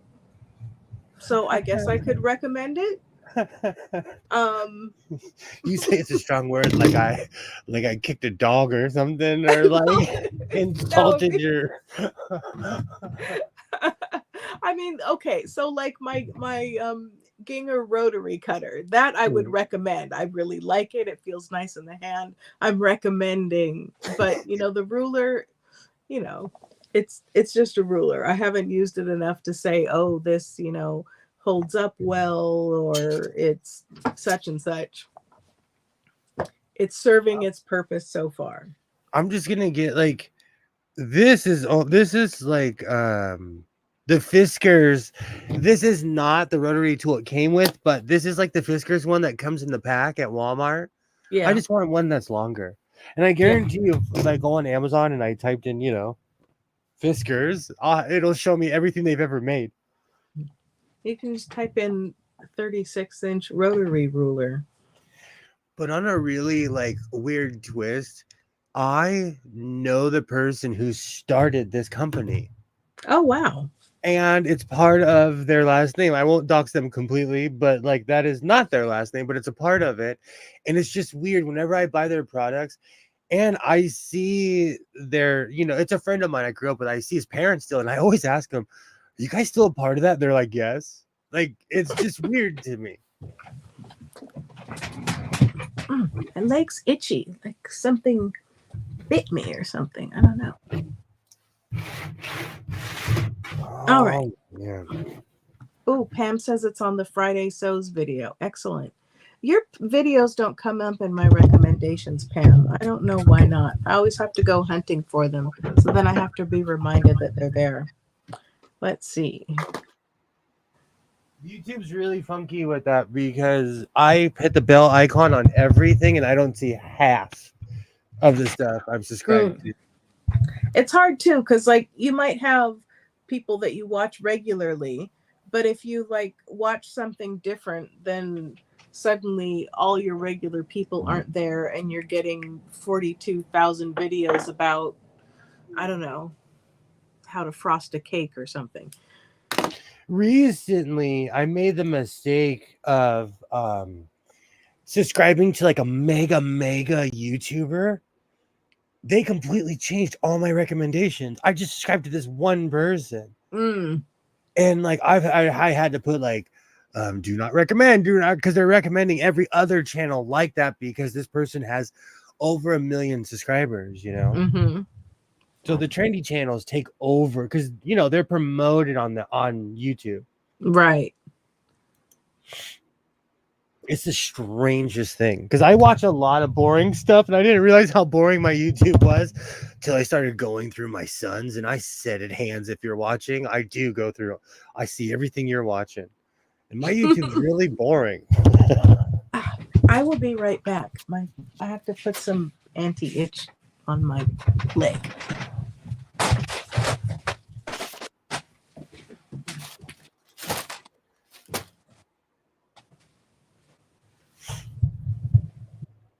Time to start a trendy sewing thing. I think about that all the time. Like, I have a very distinct style. Like, even recently, because it's getting colder, I've been trying on combos. And I've noticed that, like, when I pair things together, it's all the same style.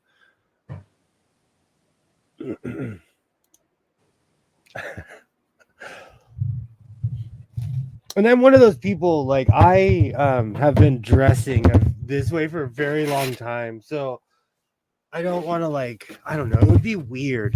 Like, I wear a cowboy hat. It would be weird if I started wearing a fedora. And that's not a dig on anyone who would. It's just It's not my style. And plus, I don't have a fedora head. Okay. Of course, I walked over here without my pincushion.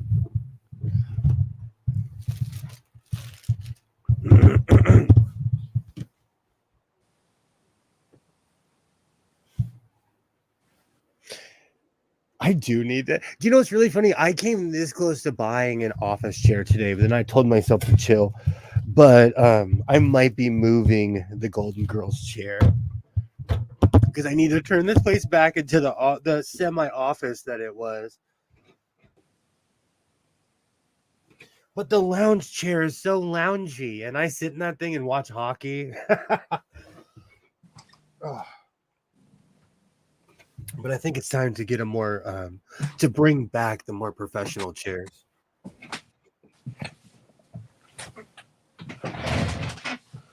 Because office chairs inhabit such less space.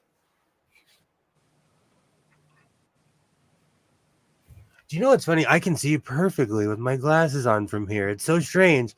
I'm used to seeing a blurry screen when I look up from here. What a concept. Should I do the Bill and Ted? Whoa.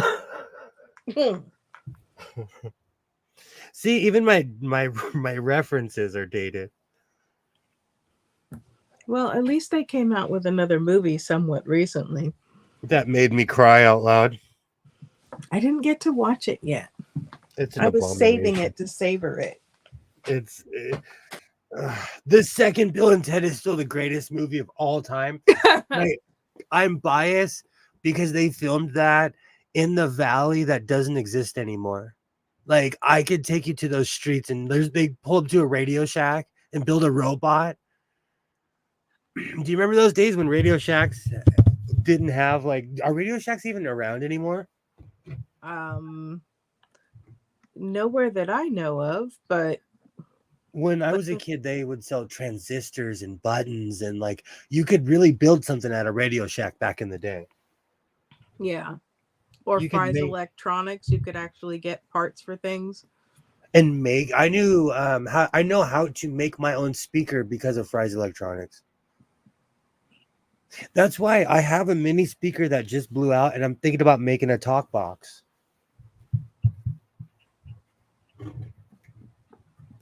Maybe one day you'll play some music for us.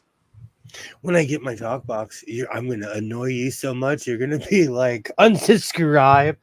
It all goes back to In Living Color. I was watching an interview, and when the lead singer, he's like, yeah, I bought a theremin. They cut to the whole band. Every single person in the band was like, I hate that theremin.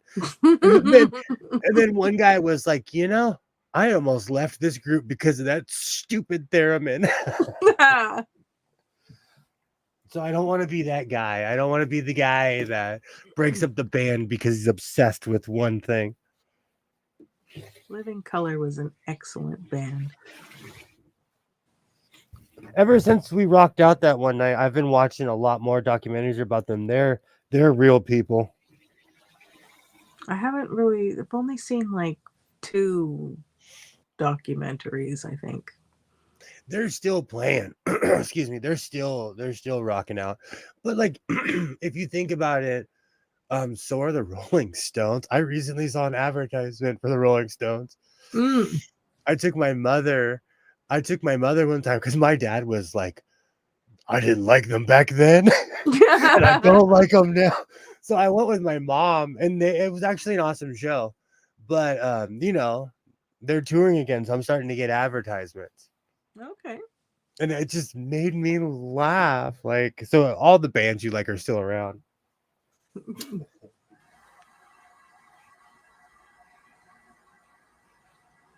I was listening to some Beetle the Bardcore today. Oh, good grief.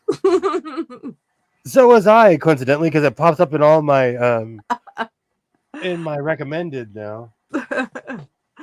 It'll literally go from Dr. Dre to that, or some hardcore metal to that. Then I heard the new one from Hildegard von Blingen. Do you know what woke up this inner metal Viking in you that you listen to the gnome rock or like It popped up in my feed. I mean, I don't know. I don't know. I mean, I listen to hard rock and stuff. So, I mean, I don't know what made them pop up in my feed, but they did. Their video in the the street in the country with the woods or wherever the heck they were with their funny hats on. And you know what's funny? That's they're probably standing in the driveway at their house. I mean, could be, but it was working for them. So I've traveled places that look exotic, could be someone's front yard. I've been to Tennessee. That could be just someone's front porch. Alibaba says the Stones are doing a date in Vancouver and saw them on the Steel Wheels tour. I was third row in Toronto. Wow.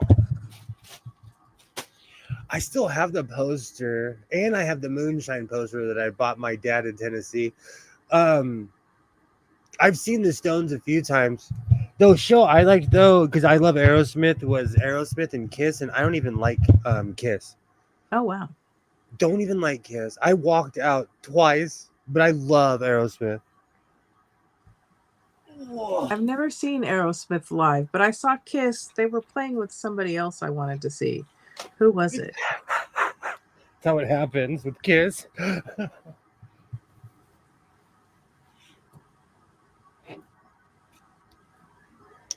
That's back when shows were still affordable. And this was like, oh my gosh, that was 20 years ago. Mm. Well, probably like 18. It feels like it was yesterday, and it was like probably 17 years ago or something crazy.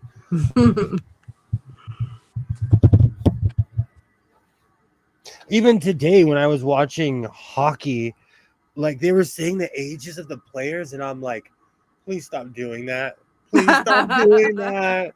I don't want to know. Like, I remember the year you were born, kid. Like, oh my gosh. Because there's people like hockey is a sport of longevity in a weird way, even though it's an Ironman sport. The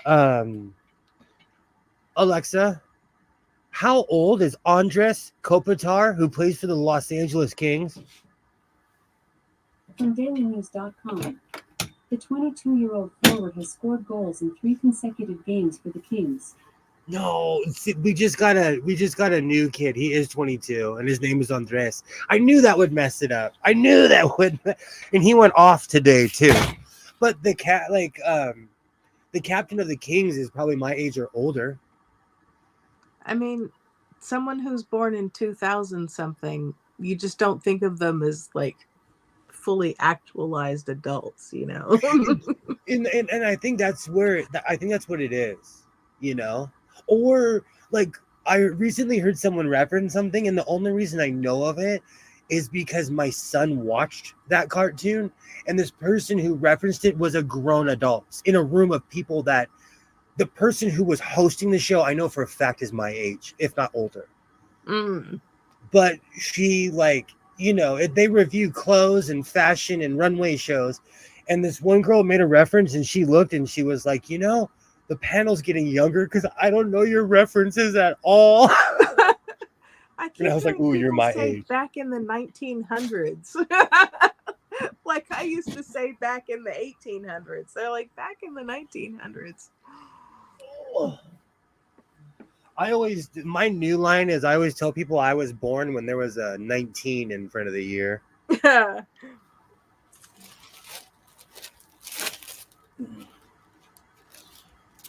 There was a video someone made talking about, I don't know, some historical event, but they were using kind of, you know, modern, not really slang, but kind of just modern speech patterns and stuff. And I sent it to my cousin, and she's like, I didn't understand any of what she said.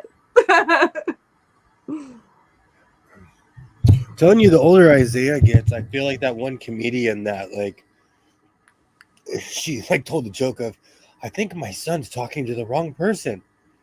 What is this language that he's talking about? Like, It feels like that though. It feels like they're speaking a different language sometimes because you go from one day like what was it that my son said sus or something like he invented it.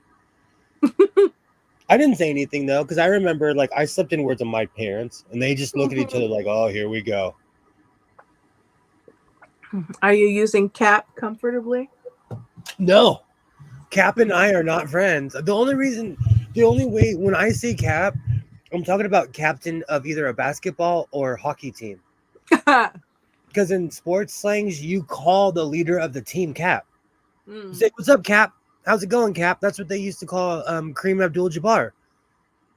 Magic Johnson, right now, if you asked him to tell a story, he'd say, "Oh yeah, me and Cap did this and this and this because Kareem Abdul-Jabbar was the captain of the team, you know, and they called him Cap." I'm so old.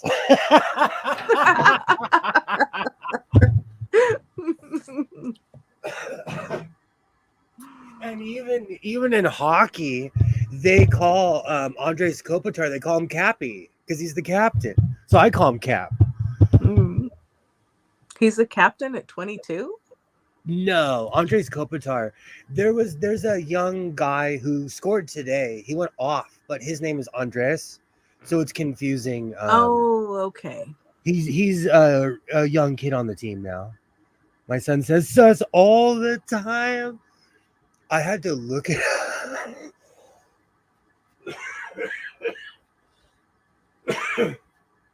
I actually used to know someone that was 10 years older than me, but she was an actual YouTuber. So I'd ask her. And she'd be like, I can't believe I know this. But she knew all the new slang because she was like, a current modern YouTuber.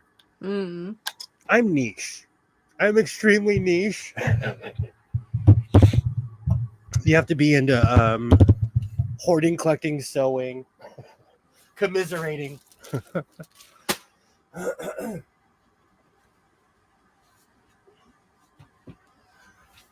I'm just not. We need I to don't make know. our own slang. Yeah, but in a way, we kind of do though because we speak of the nomenclatures of our era, though. I meant some modern sewing slang. I want to bring Audi 5000 back. Oh dear. No, let that one die. What about Man, you shot my balloon right away. Sorry.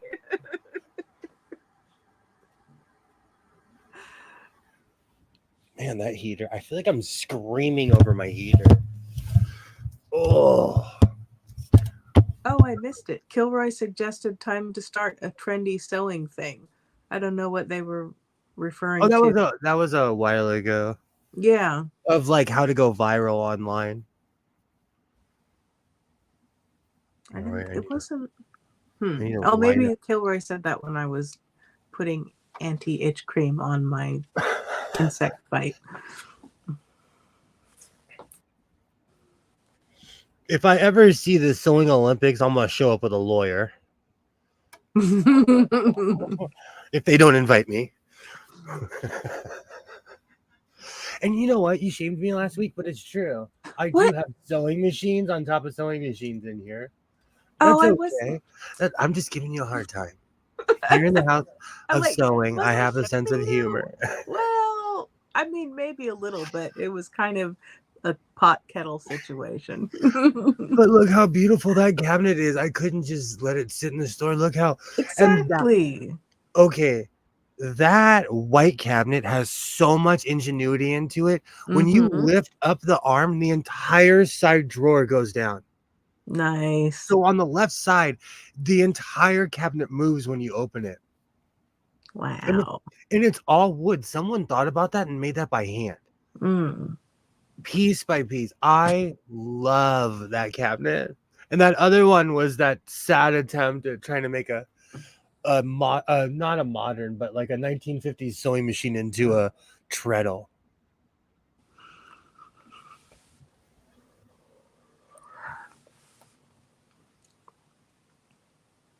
Oh gosh. Sorry, I just read a tweet. No one's into wrestling, so I won't bring it up. I mean, somebody might be. Because I grew up watching it, I more or less look at the drama behind the scenes because there's more drama behind the scenes than there is actually on screen. And CM Punk was basically WWE had all the records, and then AEW put a show at Wembley recently and broke the attendance record. And CM Punk was there, and he was fired because he was so belligerent and so ignorant towards the people that worked there. And like in the wrestling world, usually in any other world, like if you were in a field and you acted crazy, you would be blacklisted. But in wrestling, they encourage that. So I just looked up, and this particular computer, it like the notifications are on, so all the tweets come through and everything. And I'm looking at a tweet from WWE, and I'm just like, blah.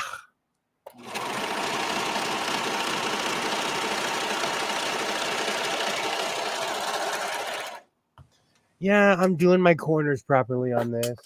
Oh, wow. I know. Butterfly would be so proud. I know.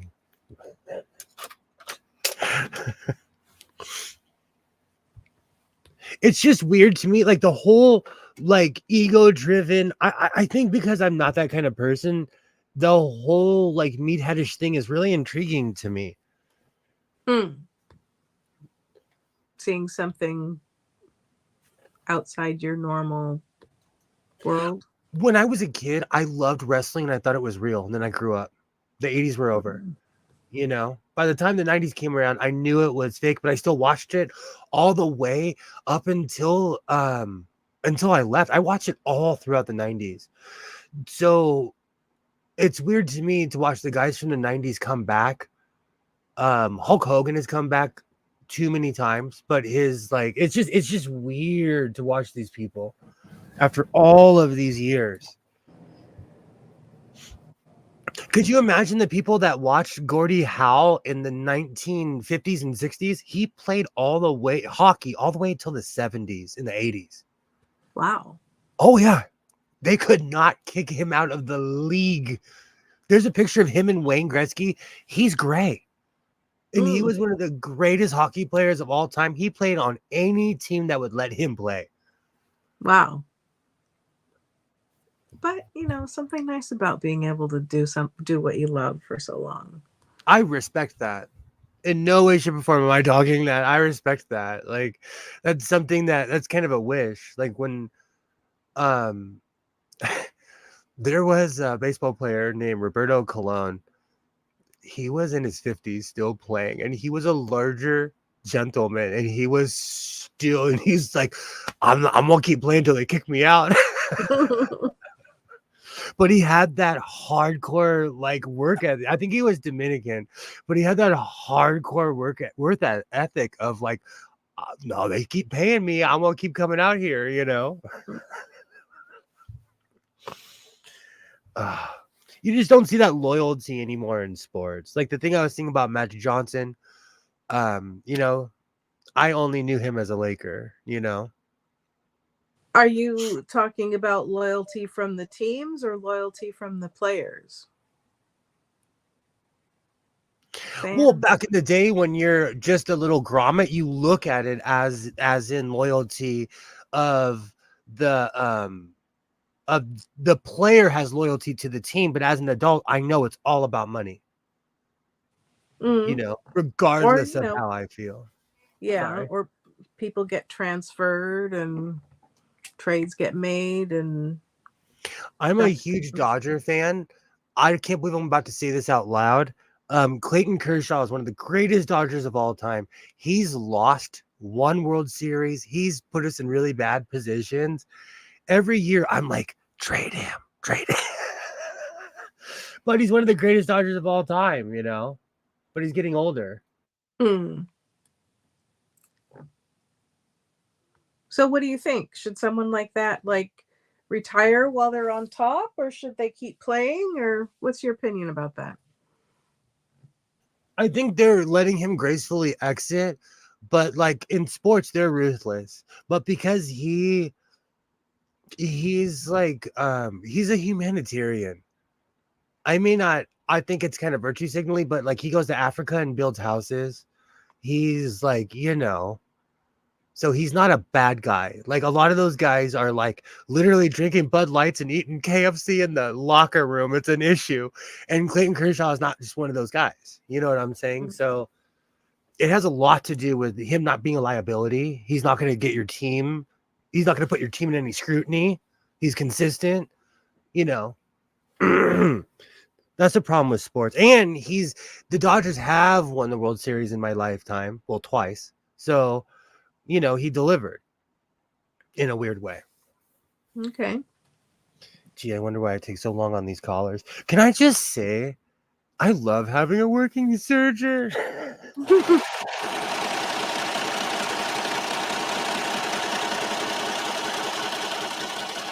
It's so strange.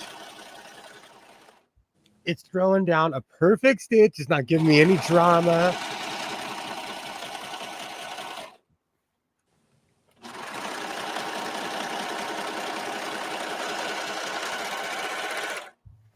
Where are my real scissors? So is traffic just Hades near you or what? I don't know. I was concentrating on cleaning up the house and Smart cooking move. and doing Thanksgiving prep and everything. I'm I like think my mom. Sorry. I'm Oh, gonna I mute think myself real quick and stop talking so you can. I think my mom went somewhere and had to fight with the traffic. I think that was before she knew about the whole like fire on the 10 freeway. So Alibaba says that their friend Roche is the little baby in Andre the Giant's hands. He has and owns the picture. It's a I don't know very that famous picture. I don't know Very that, famous. but that would be something to see. It's because just like you showed me the thing about Shaq, right? Yeah, I think we were talking about it where the can in Shaq's hand looks like this big. Andre the Giant was the same. He was basically the original Shaq. Like everything looks smaller.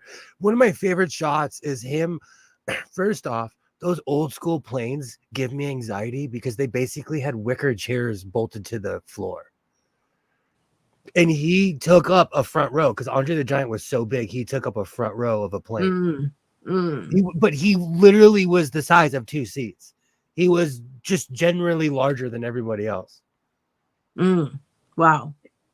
And you don't think of people like I'm around tall people. I'm around see, it's so weird though, because to me, I see extremely tall. Most people are my height around me. I saw a video today. It was a clip from Mae West, and it was some movie from the 70s, and she was very sassy asking a gentleman about his height. And do you know which clip I'm talking about? I am obsessed with watching Mae West clips, or like because Dick Cavett interviewed all the old school like Hollywood stars as they were older women. I'm obsessed with those interviews. All of them. Betty Davis, when she got older, she just started telling the truth. And she didn't care. Like, she reminds me of my grandma. Like, she had, the older you got, as the years went on, she had no filter. She had no filter. This was a clip from a movie. But I mean, I feel like it could have been something that Mae West could have said in real life. But she asks him, she's like, I'm not going to try to do a Mae West impression, but she asks some cowboy how tall he is. And he says he's 6'7". And she says, well, we won't worry about the 6 feet, but we'll talk about the 7 inches later. I'm Like, oh, see, that's the kind of thing you wish you could think about when you need it instead of like 2 hours later.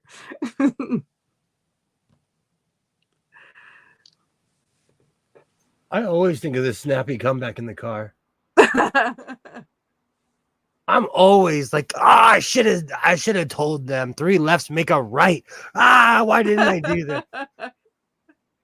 There was I used to watch Intervention with a friend of mine all the time, and there was this young man who had the unfortunate happenstance of taking care of his sister, who was she was like obsessed with like opium lollipops, which you can actually get if you're in pain.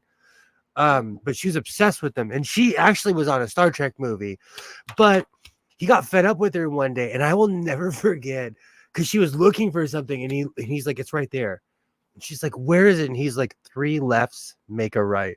And me and my friend, her and I used to watch it together. We look at each other, we stood up, we're like, holy cow, 3 lefts do make a right.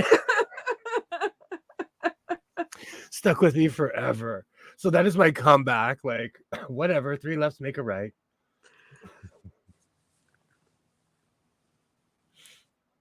I gotta finish this caller. Give me one quick second. All right. I'll chat about comments. Let's see. Alibaba loves Mae West. She was the epitome of sass. She was great. And Pam says, I didn't go anywhere today. I stayed home and cleaned the front room, aka my daughter's and granddaughter's room. Wow. I've been doing a lot of cleaning lately as well. And it's more because I'm going to pull my Christmas tree out the next couple of days. Which reminds me, that table that I picked off the street is sitting in the very spot that I'm going to put my Christmas tree. Oh.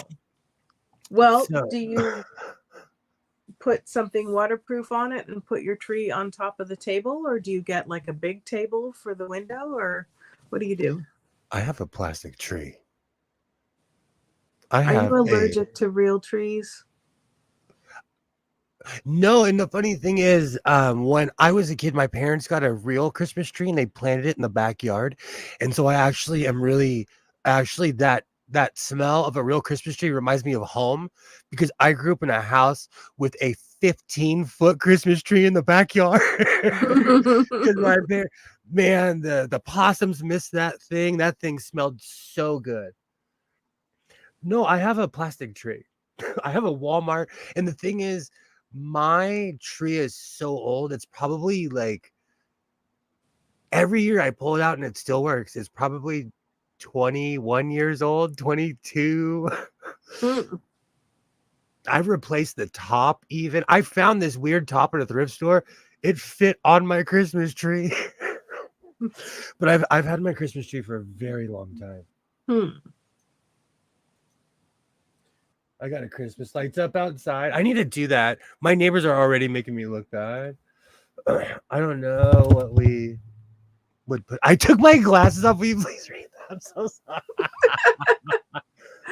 I don't know what we would put a Christmas tree this year. Maybe she said, I don't know where we would put a Christmas tree. That might be what it's contemplating putting the Christmas tree on the front porch. Oh, my neighbors would love that. And I'm not even saying that facetiously. Like, it's really showboaty around here. I just do the standard, like, lights around my house. And I have like a tree that I sometimes I used to run lights in, but it looks crazy when I do it.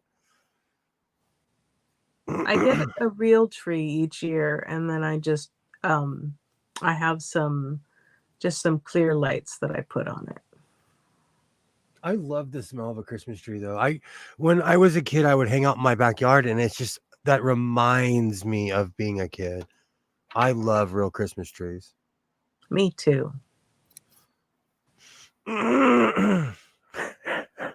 Aw, I'm thinking of my old dog Cleophas. He loved that thing too. He guarded that thing. Oh, this collar is beautiful. Do you know the funny thing about having a serger is it's really anticlimactic because I would get really hardcore on the details, and this just gives me what I want. All right.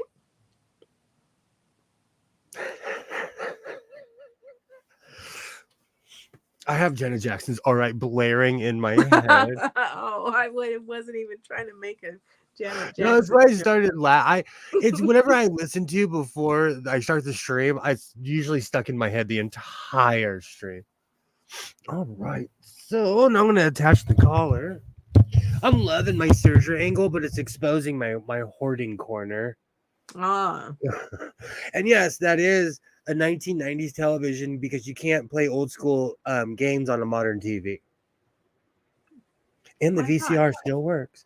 Do they make adapters or anything?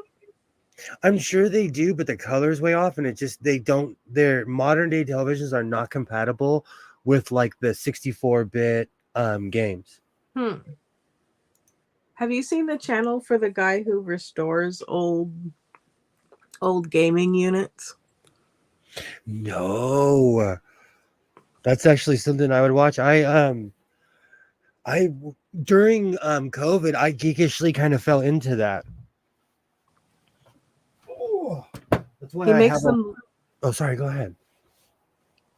He makes them look totally new. He makes sure they're operational, and then he does peroxide and UV light to take the yellow out of the plastic, and new stickers and stuff if they need them. That reminds me how and I did this to myself. Will peroxide get blood off a patch? Off a white patch? What you probably want to use is your own spit. What? Yeah, the enzymes will break down your blood, but it's got to be your spit if it's your blood. It's not even too. It's kind of fading away. But when I was making this, I switched my patches out, and Okay. while I was holding the corner, I put the pin through my finger. Oh Yeah. I yelped because leather's really hard, so you have to shove the pins through. Oh. And it was so instantaneous. Like I looked down and the patch was red. I mean bright red. Because my blood is still bright red. Oh my goodness. Vampire would love me. Speaking of vampires, so when I got those fake boots today, I finally got to bust out this bad boy. This is a boot shoehorn. But because I wear boots all the time, the lady at Boot Barn gave this to me for free. Nice. Well, I also spent like $300 that day, so she was giving me everything. She's like, "Here, have a lanyard, have this, have 2 of these." She was happy. But this actually comes in handy because the old school shoehorns are half this size. They're like literally like that size, But right. This is perfect. I forgot I had it. I always forget I have it until I get a new pair of boots.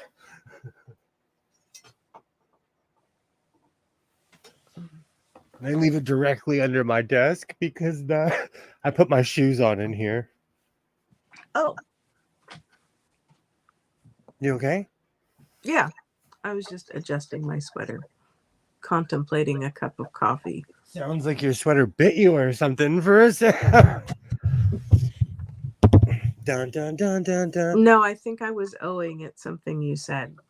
I'm like singing the Janet Jackson song. Oh yeah, I think I was wondering why you put your shoes on in your sewing room. Oh, it's my boots.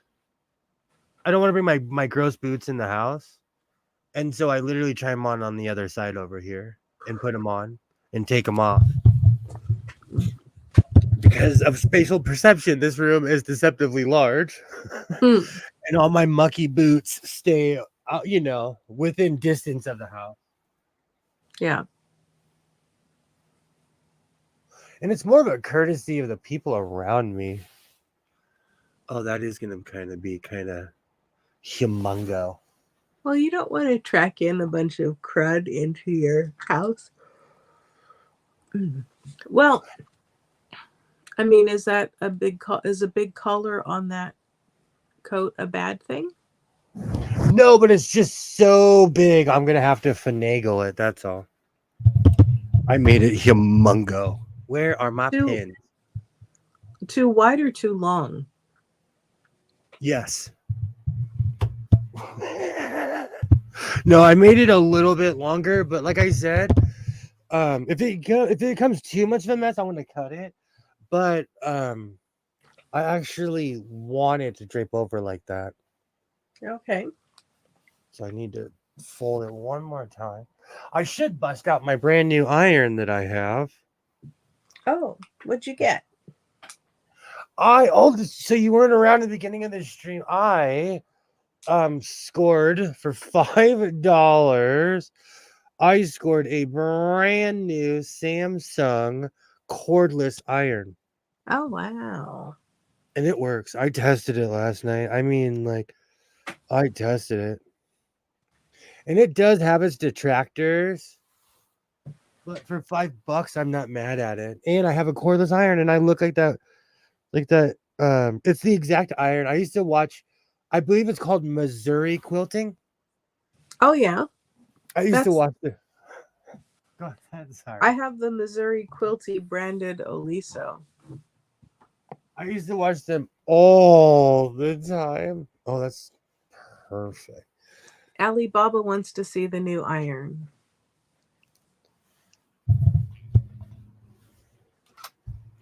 Here, let me. I forgot. Not everybody was here in the beginning.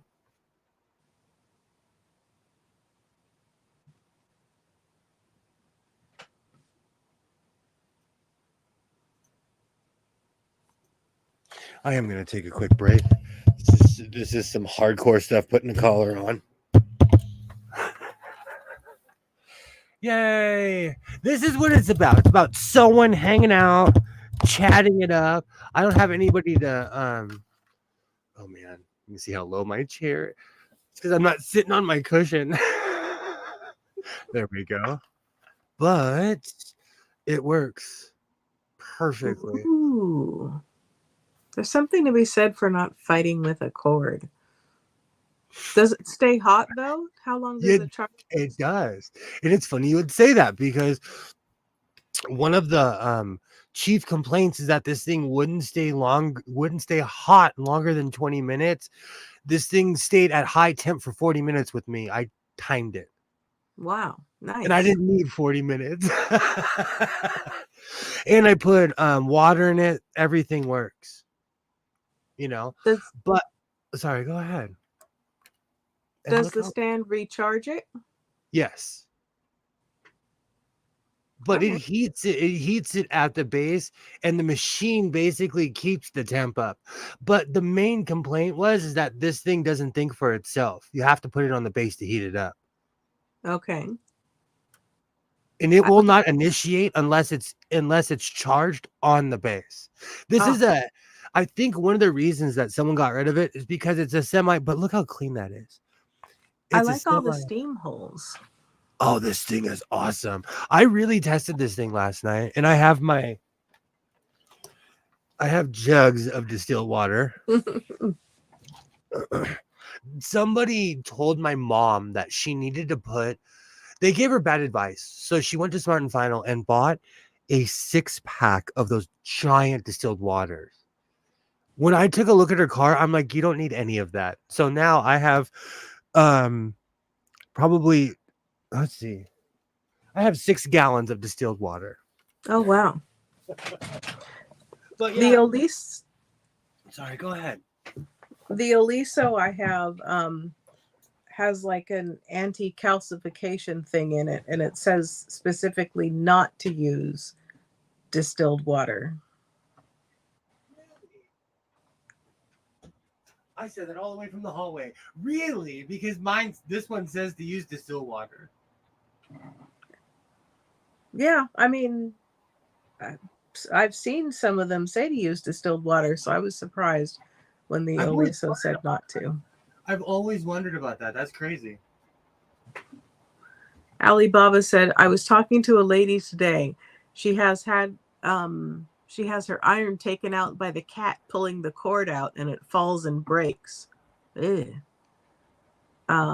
It's safer on the base too. And Pam says, I make my own distilled water. And then Joy wants to know how. Me too. And then Alibaba says, run a still, multi-purpose. And Pam says, I have a home water distiller.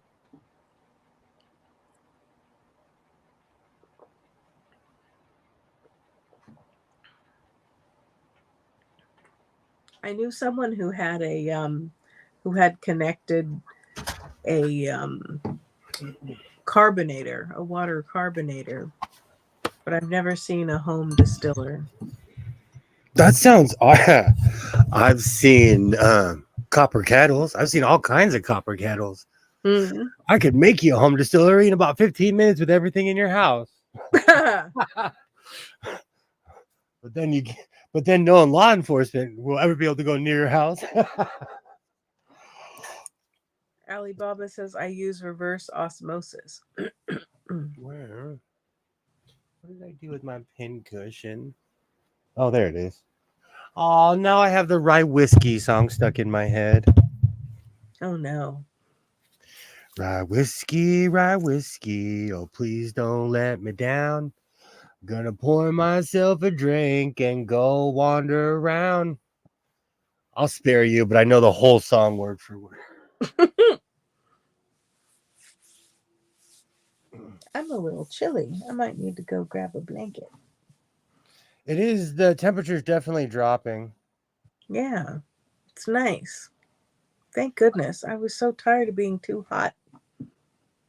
Like I said earlier, my plants are confused. They're like, are we supposed to be coming back? And I'm like, no,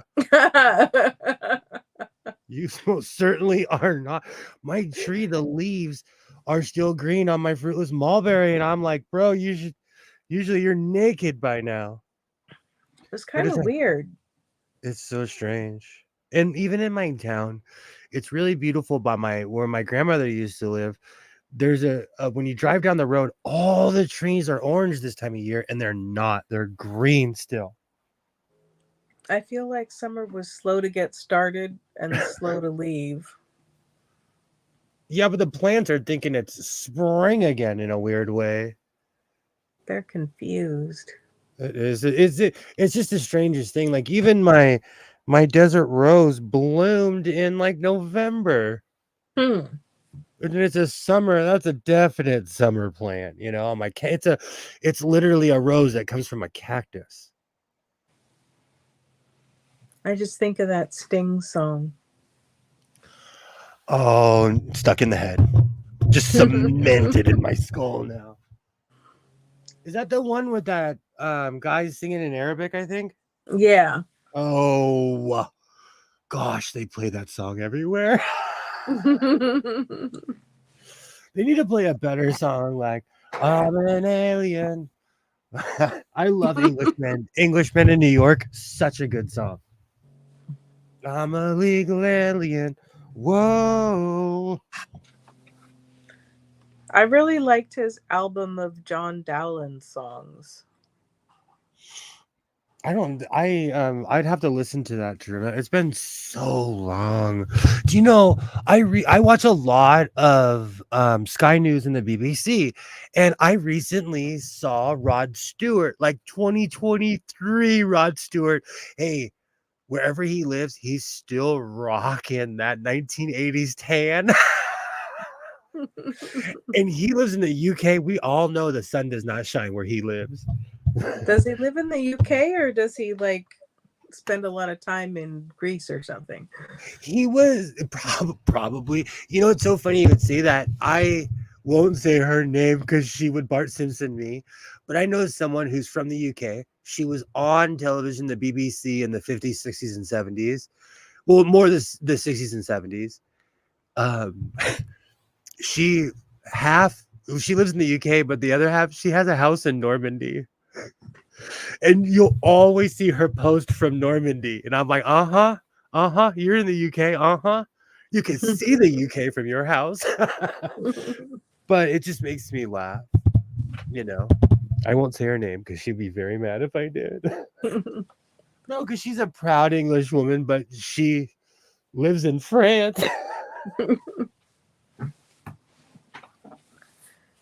Pam says, my husband has to rinse his nose with a sinus rinse and it takes distilled water. He does it 2 times a day. And then I bought the water distiller off Amazon a couple years ago. Interesting. I've I used used, the Neil Med Neti bottle. That was good. I used to do that until I gave myself a sinus infection. I'm just a walking, talking medical wonder. Oh my goodness. Yeah. Sinus infections are no joke. I had a friend who had leukemia, Oh wow. and it was difficult because his leukemia needed to be treated again, but he ended up getting a sinus infection. And the sinus infection, because the barrier is so thin between your Mhm. sinuses and your brain, Oh the yeah. sinus infection went through the bone and it ended up killing him. Oh my gosh. Yeah, it was awful. He was a good guy. All of those stories are making me not want to move to the country. I tell you about my friend who lived in Alaska? He lived out in the middle of nowhere and he broke his leg and almost died from it Oh my. because he had to drive himself to the hospital and he passed out and someone found his Oh, car. Someone helped. They basically, because he was in Alaska, they help each other, but like someone basically saved his life because in his leg, he started bleeding internally. They didn't wow. take care of it. Oh. In something that's a normal ambulance ride, he put his life in risk, and the weather was bad. Mm-hmm. He tells the story much better because one day, I knew his older brother. He owned a dispensary, and I walked in, and his brother was working there, and I'm like, "Bro, what are you doing here?" And he's like, "Power in numbers." I was like, "What are you talking about?" And he's like, "I will never live in the country again." Oh. Because if you get hurt in the city, man, you call an ambulance, even a slow one will have you in the hospital, faster than in Alaska. Yeah. That always stuck with me. I was thinking about moving out to the middle of nowhere out here too, but I don't know if I'm the San Bernardino type. Hmm. They call it the Texas of California. I can understand that. And there's no weird law, but Hooters and firearms are weirdly legal there. Well, because they're out in the middle of nowhere. Yeah. But it's like they have different laws than we do in a lot of ways. Hmm. I watched a documentary about it. Anything that says California, I click on it because a long time ago, when Isaiah was a little guy, he came to me and he's like, "I want to go to Slab City." I said, "Let me look it up."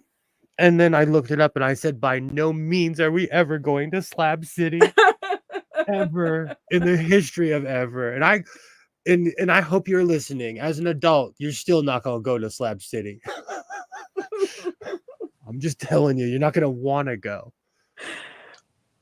But I had to do my research and find out that's like literally an unincorporated army base with no laws. Mm.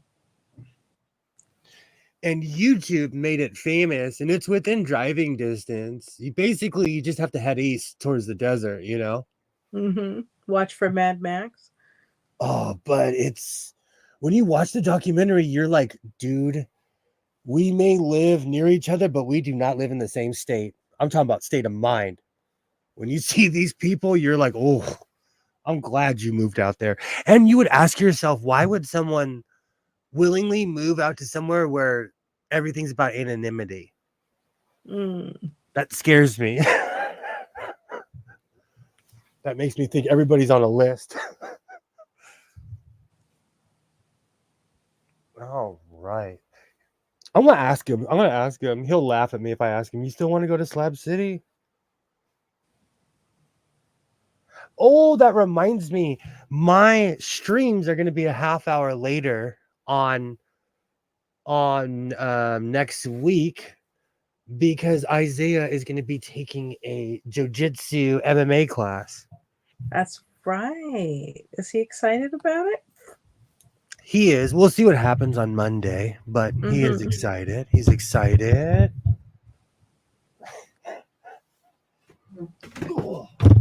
He's really been working out, so we're encouraging his health kick. So we'll Yeah. see.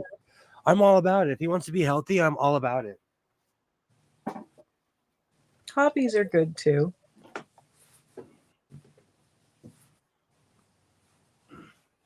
This room is nothing but one giant hobby. You know, I get it. That's why I'm here to embrace whatever he wants to do in his life, as long as he's not hurting himself.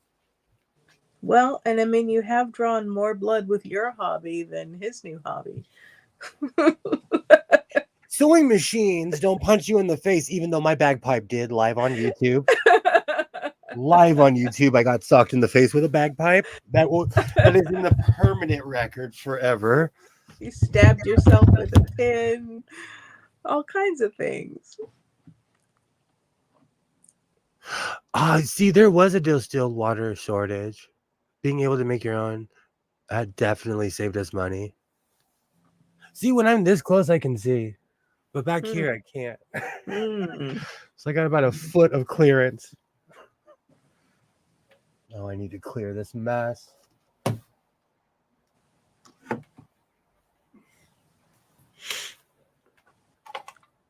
Did we talk about Thanksgiving? What did everybody make for Thanksgiving? Do you do traditional adjacent, non-traditional? It's so funny to say that I'm still eating my stuffed chicken, which was bomb. And you know what's funny? Mom's cooking is a funny thing. I don't even like cranberries, but my mom put cranberries in the stuffing and I can't stop eating it. I don't even like cranberry. I was thinking about the other day, I'm eating it and I'm like, I don't even like cranberries, but my mom has I think it's the familiarity because it reminds me of when I was a little kid. Yeah. Like when you walk in the kitchen and the smells of the coffee and everything, you're like, it's the identical smells when you were a child, you know? So I think it's more cause and less effect, but I love stuffing, which the scale will be able to show soon. My friend did a homemade cranberry sauce. It was nice. I'm not a big cranberry sauce person, but this was good. We ate it with the chicken and stuff. I made chicken marbella. It was good. You have to say chicken marbella. I put olives and prunes and cilantro, oregano, red wine vinegar, white wine, capers. Now you're making me hungry all over again.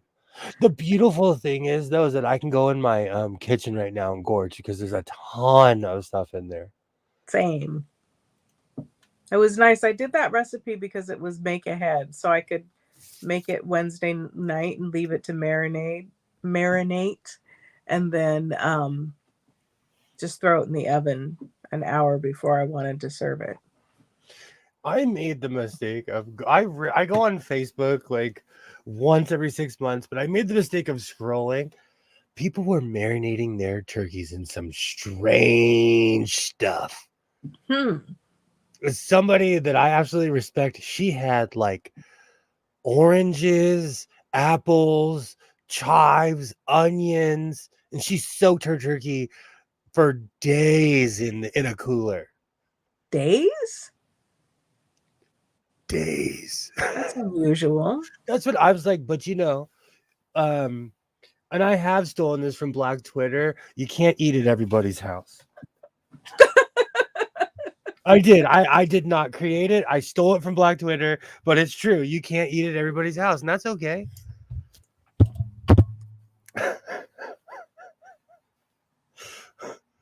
I'm not sure what the days would accomplish that like one day wouldn't. Though, it's different with each piece of meat. Like I knew someone that soaked a brisket and they soaked it with brandy, all kinds of stuff, and they put it in a freezer and forgot about it. And came back 6 months later. 6 months later, and it was basically fermented because alcohol doesn't necessarily freeze, even stuck in a freezer for 6 months. And so when they're like, holy cow, when they pulled it out, the brisket was falling off the bone when they cooked it. It was so tender, Wow. because it had been marinating even in the freezer. All right. So it just depends on the cut of meat. Yeah. I'm actually a bit of a caveman when it comes to cooking. I know a lot about barbecuing. A Well, lot. I used my Grill-Evator, but I put the squash and cauliflower in there. Blasphemy. It was really good. I really try not to brag about it too much, but I'm a real life carnivore. I do not dog Mhm. on anyone's way of life, but I'm a real life carnivore. That's why I Well, could never be a Muslim or a Jew. I like pork. I love like I tried to join both religions, but it was the pork for me. I'm kidding. I'm kidding. I'm a carnivore when it comes to that. I'm a definite meat eater. well, I mean, we had meat. I just didn't put meat on the cauliflower and sweet potatoes. I think my mom even put ground up Jimmy Dean's sausage in the stuffing. Like uh, we're meat eaters. well, my mom is vegetarian, so Oh, okay. I Okay. have to, like people who might put like bacon on their vegetables or Oh yeah. meat stock in their rice or whatever. I don't do any of that because my mom's vegetarian. So Mine's a medical miracle. She still cooks with lard.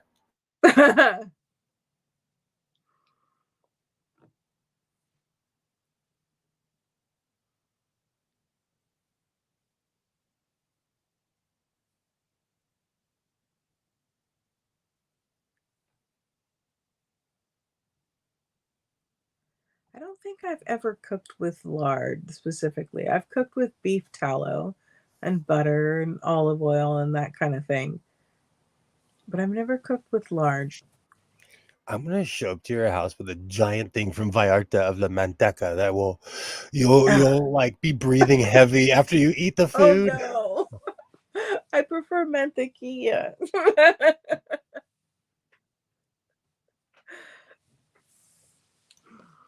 You know what? I learned my Spanish from the back alleys of TJ, okay? Don't be judging my Spanglish. You know what it was. And I shout out to wasn't Manteca, California too. there was no judgment. I'm just saying I like butter better than lard. I'm Besides. I think because I still cook with lard, I go to Vallarta and I buy the smaller things of lard because the big one, it just makes me feel like oh my gosh, you've been cooking the same way for 30 something years. It just depends. It just depends. So after this, after I try this on, I want to show you a because we've only been going 3 hours. I want to show you I've been trying on combos, and I'm talking about jacket, sweater, or like weird combos of Oh, things. okay. Gonna model some fall outfits for us? But I also found a use of a shirt that I bought that I thought was a jacket at first because it was denim, but really it Mm-hmm. was just made for someone that was 7 feet tall. And I looked at the brand and it's from Turkey, but it's made for taller people. Ah, okay. I Because think at you first showed us that when you got it and you were debating about what you wanted to do with it. I was recently watching a video about layering, and that's what inspired my entire thing about combos. Okay. And this woman in New York, she had this in she like a coat, and it made me laugh because she's like, "This is a shirt," and I'm like, "Oh my gosh, we're in the same predicament." But she just started layering, and I'm like, "I like that. I like that combo." So Yeah. start layering and hope for the best. You're a layering kind of person. You do the undershirt and then the shirt and then the vest with some patches, maybe throw a coat over top of that.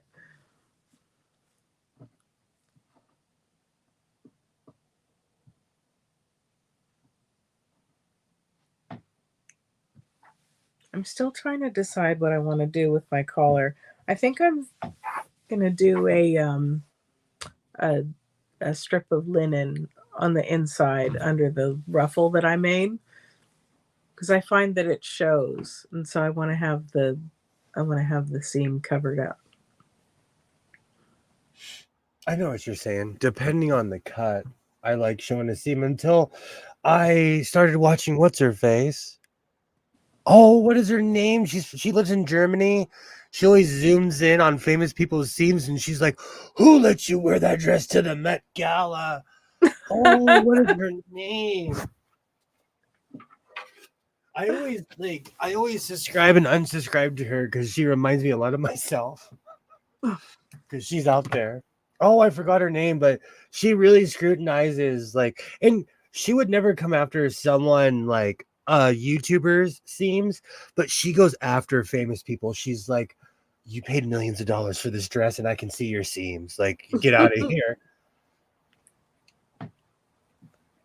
I forgot her name. Alibaba's asking if you're talking about Karolina Jabrowska. I have to look her up. She lives in Germany, and she's come to America quite a few times because she'll just pop up with a video, and I'm like, "You're in Santa Monica." Like, wait a minute. Like, I thought you were in Germany. Recently, she was in California, and it made me laugh because she just started talking, and I'm like, does no one see that she's like near my house? Like, what's going on here? I used to live in Santa Monica, so I know that area well. And there's nowhere in that area you can't go without me being like, wait a minute, I know that street. She lives in Poland. I think that might be it. I think that it might be her. She's I love her. She's quirky and she goes off about people, the way people sew. But she backs up what she does though, because she can actually, she can sew with the best of them. Mm. She was just in the US. I think we're talking about the same person. I think we are. Because I recently saw, just like I was talking about with somebody, when people pop out with certain backgrounds, I'm like, you're in downtown LA. Commercials are the worst for that. Commercials are the worst because I'll be watching a commercial and I'm trying to, visualize, conceptualize, and I'm like, that is down the street from my house. My local mall is semi-abandoned, so they do a lot of filming there now. Mm. And it's weird to see action shots in the parking lot in the mall that's less than a mile from my house. It's so weird. Remember when malls were like the thing? It's weird to me that they're not. But I come from the mall rat era, just as you did as well, like I was a mall rat. Some of my greatest memories are me and my friend Thomas running around thinking that we were the coolest guys on earth. We were just lamos at the mall. Just Oh, I thought that was good. What's that song? There was one time me and my friend Scott, we thought we were so tough. We spent the whole day hitting on women. We thought we were so cool. And I wasn't responding to my mom's pages. She was paging me because I'm a dinosaur. So she came to the mall and came and got us. Oh, wow. Oh, me and my friend were mortified. But we were kids. We were kids. Then there was one time my dad pulled up and he'd always threaten, like, if you are not there when I'm there, I'm going to play the Royal Dragoon Guards. And he pulled up and he stuck true to his word and he pulled the Royal Dragoon Guards. And me and my friend ran to the truck. All right, I got to check. So, Alibaba, you say could use more ruffle. Are you talking about the sort of pirate shirt I made, or are you talking about a shirt that you made for yourself, or just you like ruffles in general? What are we talking about? Oh, where's my hat? Where's my hat? Where is my compass? Where is my compass? Dun, dun, dun. I have the Janet Jackson song stuck in my head. Dun, dun, dun, dun, dun. Dun, dun, dun, dun, dun. Dun, dun, dun, dun. Once again, I love the collar. I love how humongo it is. It I comes like all the it. way down to here because I know you can't see the yellow on yellow. I But like it's it. thank you. I love how this came out. I'm gonna add all kinds of things to this. But with the serger, I just wanted to see how it came out. I didn't want my yellow material to go to waste, and I love how this came out. Yeah. I like the lines of the color on that. And it's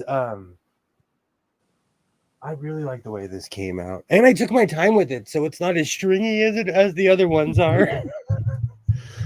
You can use your Yay. new iron on it too. Thank you so much, everybody. Thank you. Ruffles can hide seams as well. Thank you, Joy. Thank you.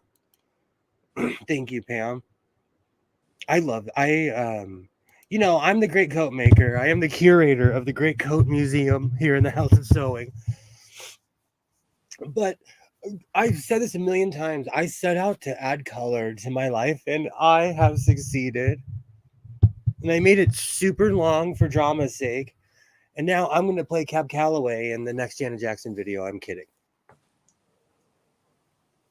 It would actually be Janet Jackson playing the Cab Calloway figure because she's actually famous. I have a yellow slicker where one is like Marlboro brown on one. I showed the coat when I bought it, and the other one is yellow, and this is reminding me of it. But this is more like, let's go out and party. less than like rain on me kind of thing. Oh, Alibaba is asking about side pockets or cuffs now. both. I'm gonna add both. And because I'm famous for adding things on after I've made something, I actually have experience. And I have this weird thing, especially with side pockets. I want them to be even with my arms. So if you're my height and you ever wear a jacket of mine, all the pockets will be perfectly at the size of where your arms are. Well, if your arms are like mine. I love how this came out. And I'm debating to put yellow buttons on this or not. I haven't decided yet. As opposed to, Well, here's the thing. Like, I don't like the yellow I have looks kind of hokey to me. oh, well, maybe you need to just get some different yellow buttons. Exactly. I want to get like the old harder plastic. These ones look like they came out of a press with a million, Mm. because the Walmart ones, it's so funny. Like when I did it for my patchwork jacket, I loved it. But now that I'm looking, well, I'm gonna have to go through here because these are like different buttons. So I'm definitely gonna have to go through here and look. I'm not too opposed actually. After further review, like I'm an NFL official. After further review, Godless Sewing, the artist Godless Sewing, has officially decided to use the yellow buttons.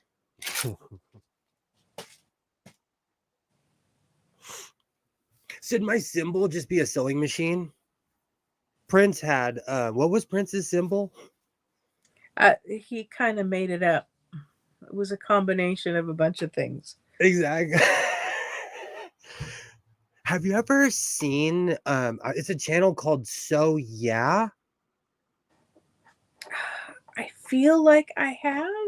3 gentlemen who sell fabric. That doesn't sound familiar. They wear black shirts that say So Yeah, and they have as their logo an old school sewing machine. But in my mind, I'm like, you can't patent that. So I might use my logo as an old school sewing machine. Those patches I got at the patch shop in downtown is what inspired that, because I have an actual old school sewing machine patch. Oh, nice. They look really cool. Oh Nice. man. I'm gonna sit down for a second and then we'll throw some combos out there since it's Saturday night. I'm going All right. not going Elvis, we're going Cab Calloway. I'm going to grab a blanket. Okay. I'm chilly.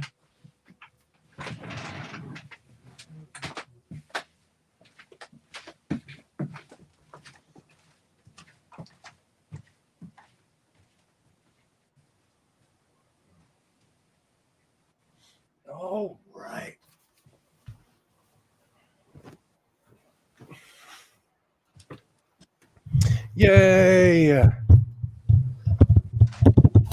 Just take a sample of fabric when you're matching the buttons. Do you know what's really funny? You'd say that, Joy. When I went shopping for fabric for thread, I took a piece of this material with me in my pocket. I felt like all like Mensa level smart when I pulled it out of my pocket, and I was like, I'm prepared. For the past 3 years, I've seen Christmas ornaments like singers. Oh, that's awesome.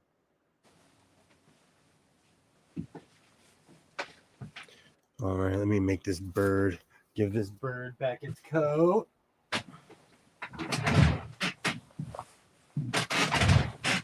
I know, people, they laugh at Californians, but when the temperature drops, regardless, I get cold. The human body is a marvelous, adaptable, what's the word I'm looking for? But it's adaptable. And so, you get used to certain temperatures, and it doesn't matter that this is the same temperature as summer in Greenland. We think it's cold. I would be shivering in Greenland. I would be in Hades. I would be in a frozen Hades in Greenland. Our bodies have adapted to the California weather. And also, you know what? It's not as warm here as people think. It does get down to literal freezing sometimes. Yeah, but people don't feel sorry for us because it's 70 degrees all the time here. And that's literal summer. Like, it trips me out when I'm like, oh, it's 71, and someone's like, oh, that's a summer in Michigan. I'm like, that's cold where I live, Sorry. I mean, but even that's like anomalous. That'll be for like 1 hour at 2 p.m. on an unusually, a freakishly warm day. That's not normal winter for us.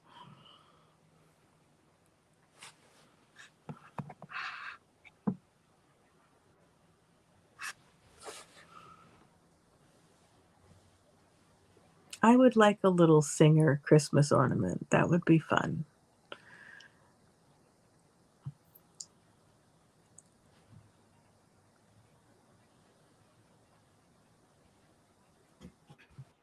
Oh, sorry, I had to run off. Sorry. I forgot that I got this shirt.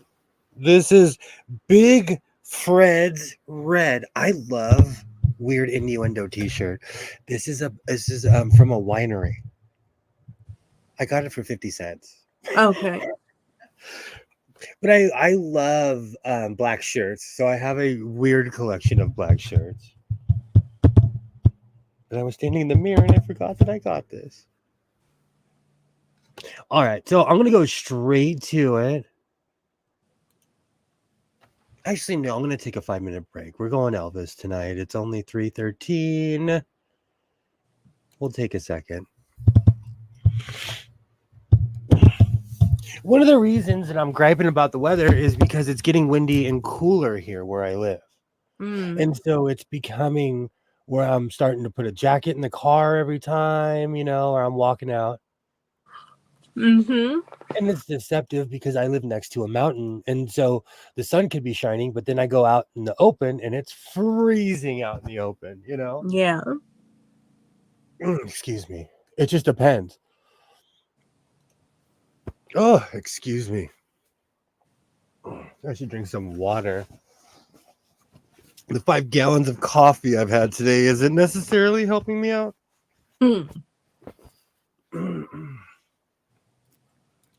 I'm tired. The coffee I had earlier did nothing. Someone needs to check your espresso. The stuff I have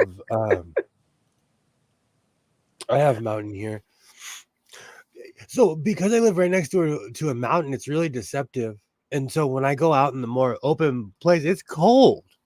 Mhm. It's cold because the mountain isn't blocking the wind, you know. I laughed so hard. I used to be in this union that their their slogan was from the Sierras to the sea. And that just meant that they covered from the Sierras to the sea. But A, we live near the Santa Monica Mountains. B, it's about 35, 40 miles to the ocean from my house. And we didn't go near that area. Our licenses aren't even for that area. It just makes me laugh. There's like because I found one of my old shirts and it made me laugh. And they have this buff guy as like the logo. Every single one of us were out of shape. Every single one of us, you know. But the union had to make everyone look like they were big, strong and tall, you know. Yes. I am no longer a part of that union though, because I am now part of management and they don't like me in their club anymore. I'm not allowed to go drink at their bar, even though I don't drink at all. It's weird when people used to that I used to work with call me boss. And I don't think it's a term of endearment either. Is there a tone? Even in Spanish, when people call me jefe, and no one laughs when I ask them. Like for a while, people would ask me like, "What do I call you?" And I'm like, "You guys call me all kinds of things. Just call me El Presidente." And then it morphed into Fidel Negro, which basically was like a playoff of Fidel Castro. Uh-huh. So now I have a reputation in my job and a nickname.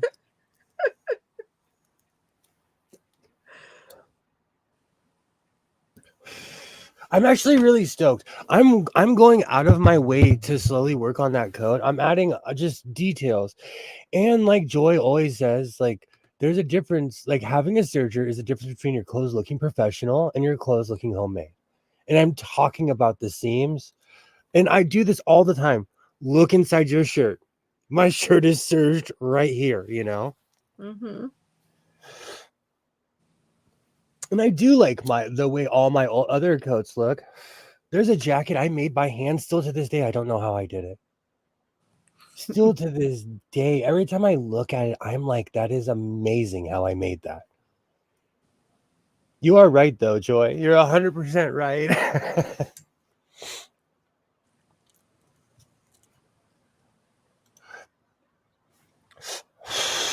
I just have that song stuck. You know what though? I'm a positive person, so I listen to a lot of happy music, and so I would rather have that than like. I'll tell you, I stopped listening to Slayer in my car because I got pulled over twice listening to speed metal. I'm not blaming Slayer, but like it put me in a very lead foot. I was gonna say, were you aggressive? Were you lead foot? What was? Every time I've ever been pulled over, it's because of me. It's not because I'm being profiled or anything. It's because I drive fast. Mm. If I get profiled after, that's me giving the cop an excuse, but I drive fast. Yeah. Sometimes I look at past projects and I'm like, wow, I made that. How impressed. Thank you. Thank you, Pam.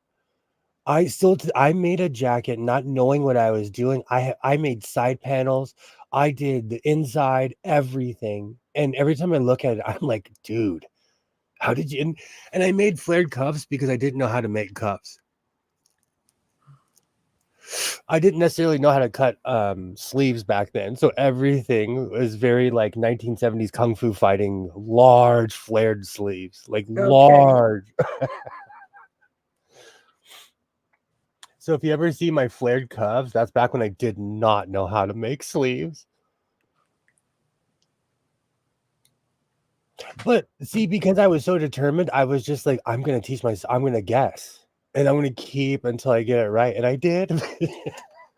Yeah, there's something to be said for ignorance sometimes because you don't know what you don't know. So you don't know how hard something is. You just figure it out and do it.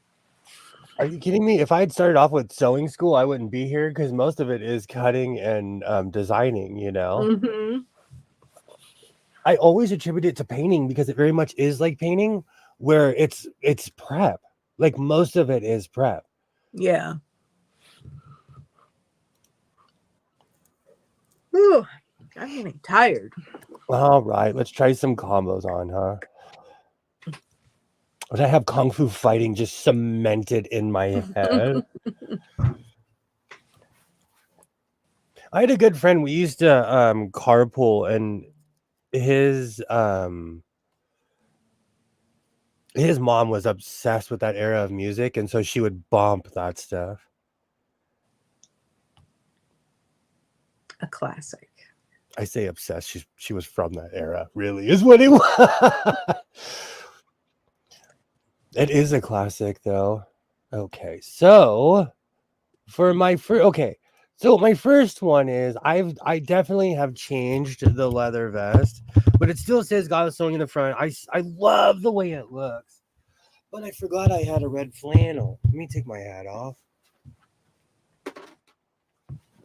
So some of these, and these are combinations that I have or have not already worn out in the wild. Okay. And I'm an early morning human, and even when it's warm, you know, it's still kind of cold here.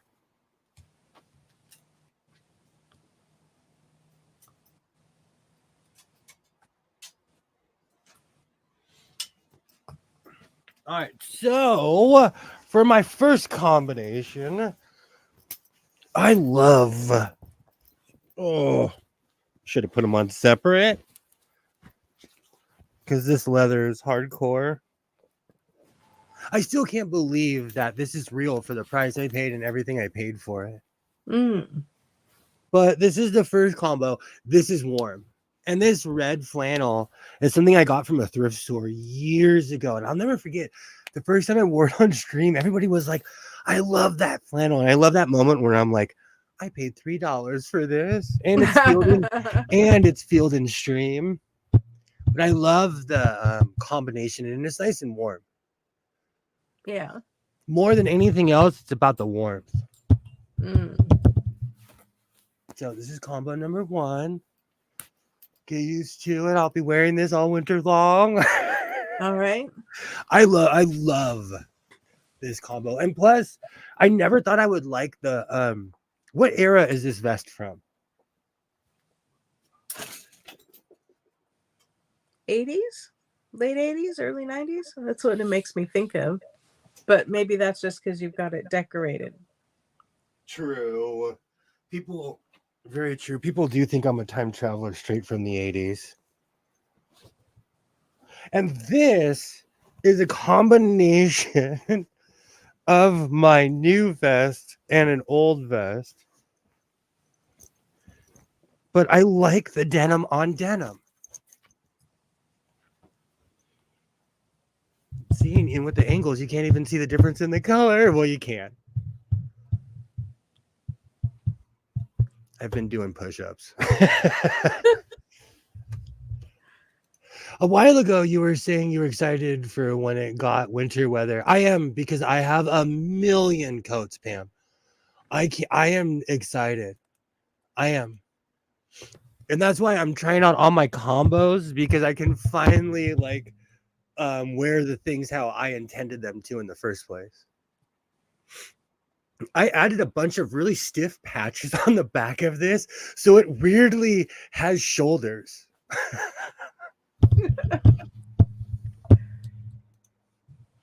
The gray sportswear and leather or denim was 1980s. Or denim vest over leather coat. I do that combo all the time. But the other day, I'll show it to you. I have actually quite a few leather jackets, but I have this really old one that I've worn so much that it's kind of ratty. And I ride with it, so it's wind stricken. It shows battle scars that I've given to it. But I wore it so much, it just people expected it to be with me because I wear it so much. That's why I tried this, because I usually would wear the same thing, but I have so many coats this year. You've been on a tear.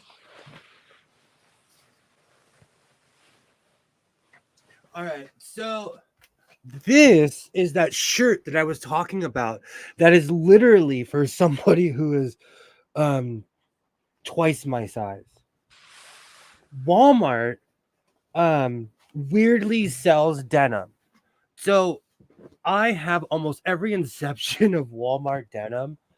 The shirt underneath I got years ago. And I love that the weird hoodie combination. But I've noticed over the years they started cheaping out on the hood, and the hood material gets more and more thin. Mm. So this is the bottom layer, and this is a shirt. This to me is a coat. It's denim and it's thick, but this is an actual shirt that is meant for a giant. Oh, wow. Look in the back. Do you That see is how long. when I put this on in the gym, it did not do it justice because of spatial perception. Like it, your eyes zoom in. This is like this isn't Shaq's shirt, but this is like his kid's shirt. This is huge. But the lady, I saw someone in a video, she layered, and I love the way it looked. But now I have two coats on. I am so toasty. Yeah. And I know you're going to tell me to taper it in, but I like the baggy look. I'm Victorian. I want to hide the goods. Oh, goodness. I am extremely Victorian in that sense. But I love exactly Alibaba. This thing is huge. This is literally, I forgot. That is a quality tiger patch I put on there. I was going to ask if that was one you had added on. This is not from downtown. I ordered this patch and it took I believe 2 months to come to my house. Oh, wow. Oh yeah. I waited and waited for this patch. This is that's why sometimes you shouldn't always look at the tracking. Because this patch walked to my house. Oh, goodness. But I like this combo. This is kind of Doctor Who. I could save the planet wearing this. I like this combo. Well, before they put Doctor Who behind a paywall. Not mad. I'm not mad. Kind of. Do you like my time traveler coat though, or what? Yeah, it looks good. This thing is so huge. Sorry if I don't sound enthusiastic. I'm literally falling asleep. Oh, you're okay. I'm gonna. The Jello's jiggling. We did our duty for Queen and Country. I like this combo. It makes me feel doctory. Huh. I'm very Peter Capaldi-ish. Okay. Oh, come on. I'm the doctor, but probably not the one you were expecting. Do you remember when I made you watch that? That was one of the greatest Doctor Who shorts of all time with Paul McGann. Thank you. Thank you, Alibaba. I'm just, I need something to wear. All my vests say very angry things on them. So I need something to wear while, my son's doing jujitsu or whatever he's doing. I'm not trying to blend in with all the parents, I'm not. In my town, it's nothing but hipsters anyways.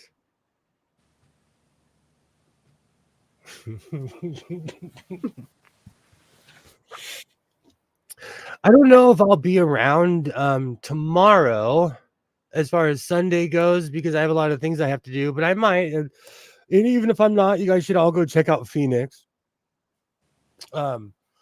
But I kind of plan on going to the swap meet, so I might be around and all excited. You can show off new purchases. Well, yeah, but I'm more like less looking for sewing machines, and I'm looking for more like um I'm looking for more sewing accessories and clothes. Mm. Well, You know, you don't have to be looking for a sewing machine for one to just jump out at you. they find me. They yay. Yay. Do you know what's so funny? I found that today. Like, I walked into the thrift store. The first one I walked into is where I saw that sewing machine, and I'm like, these things follow me as I'm picking it up and walking away with it. I laughed out loud though when I saw it was a stylist. I laughed. That era follows me. But I feel like that 1960s era of sewing machine is what is ending up in thrift stores because that those people are aging out, you know? Yeah.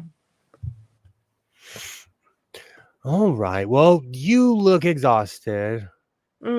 Yeah. I'm gonna go eat some turkey or something. No, I'm gonna go eat some chicken or something because I stuffed the chicken.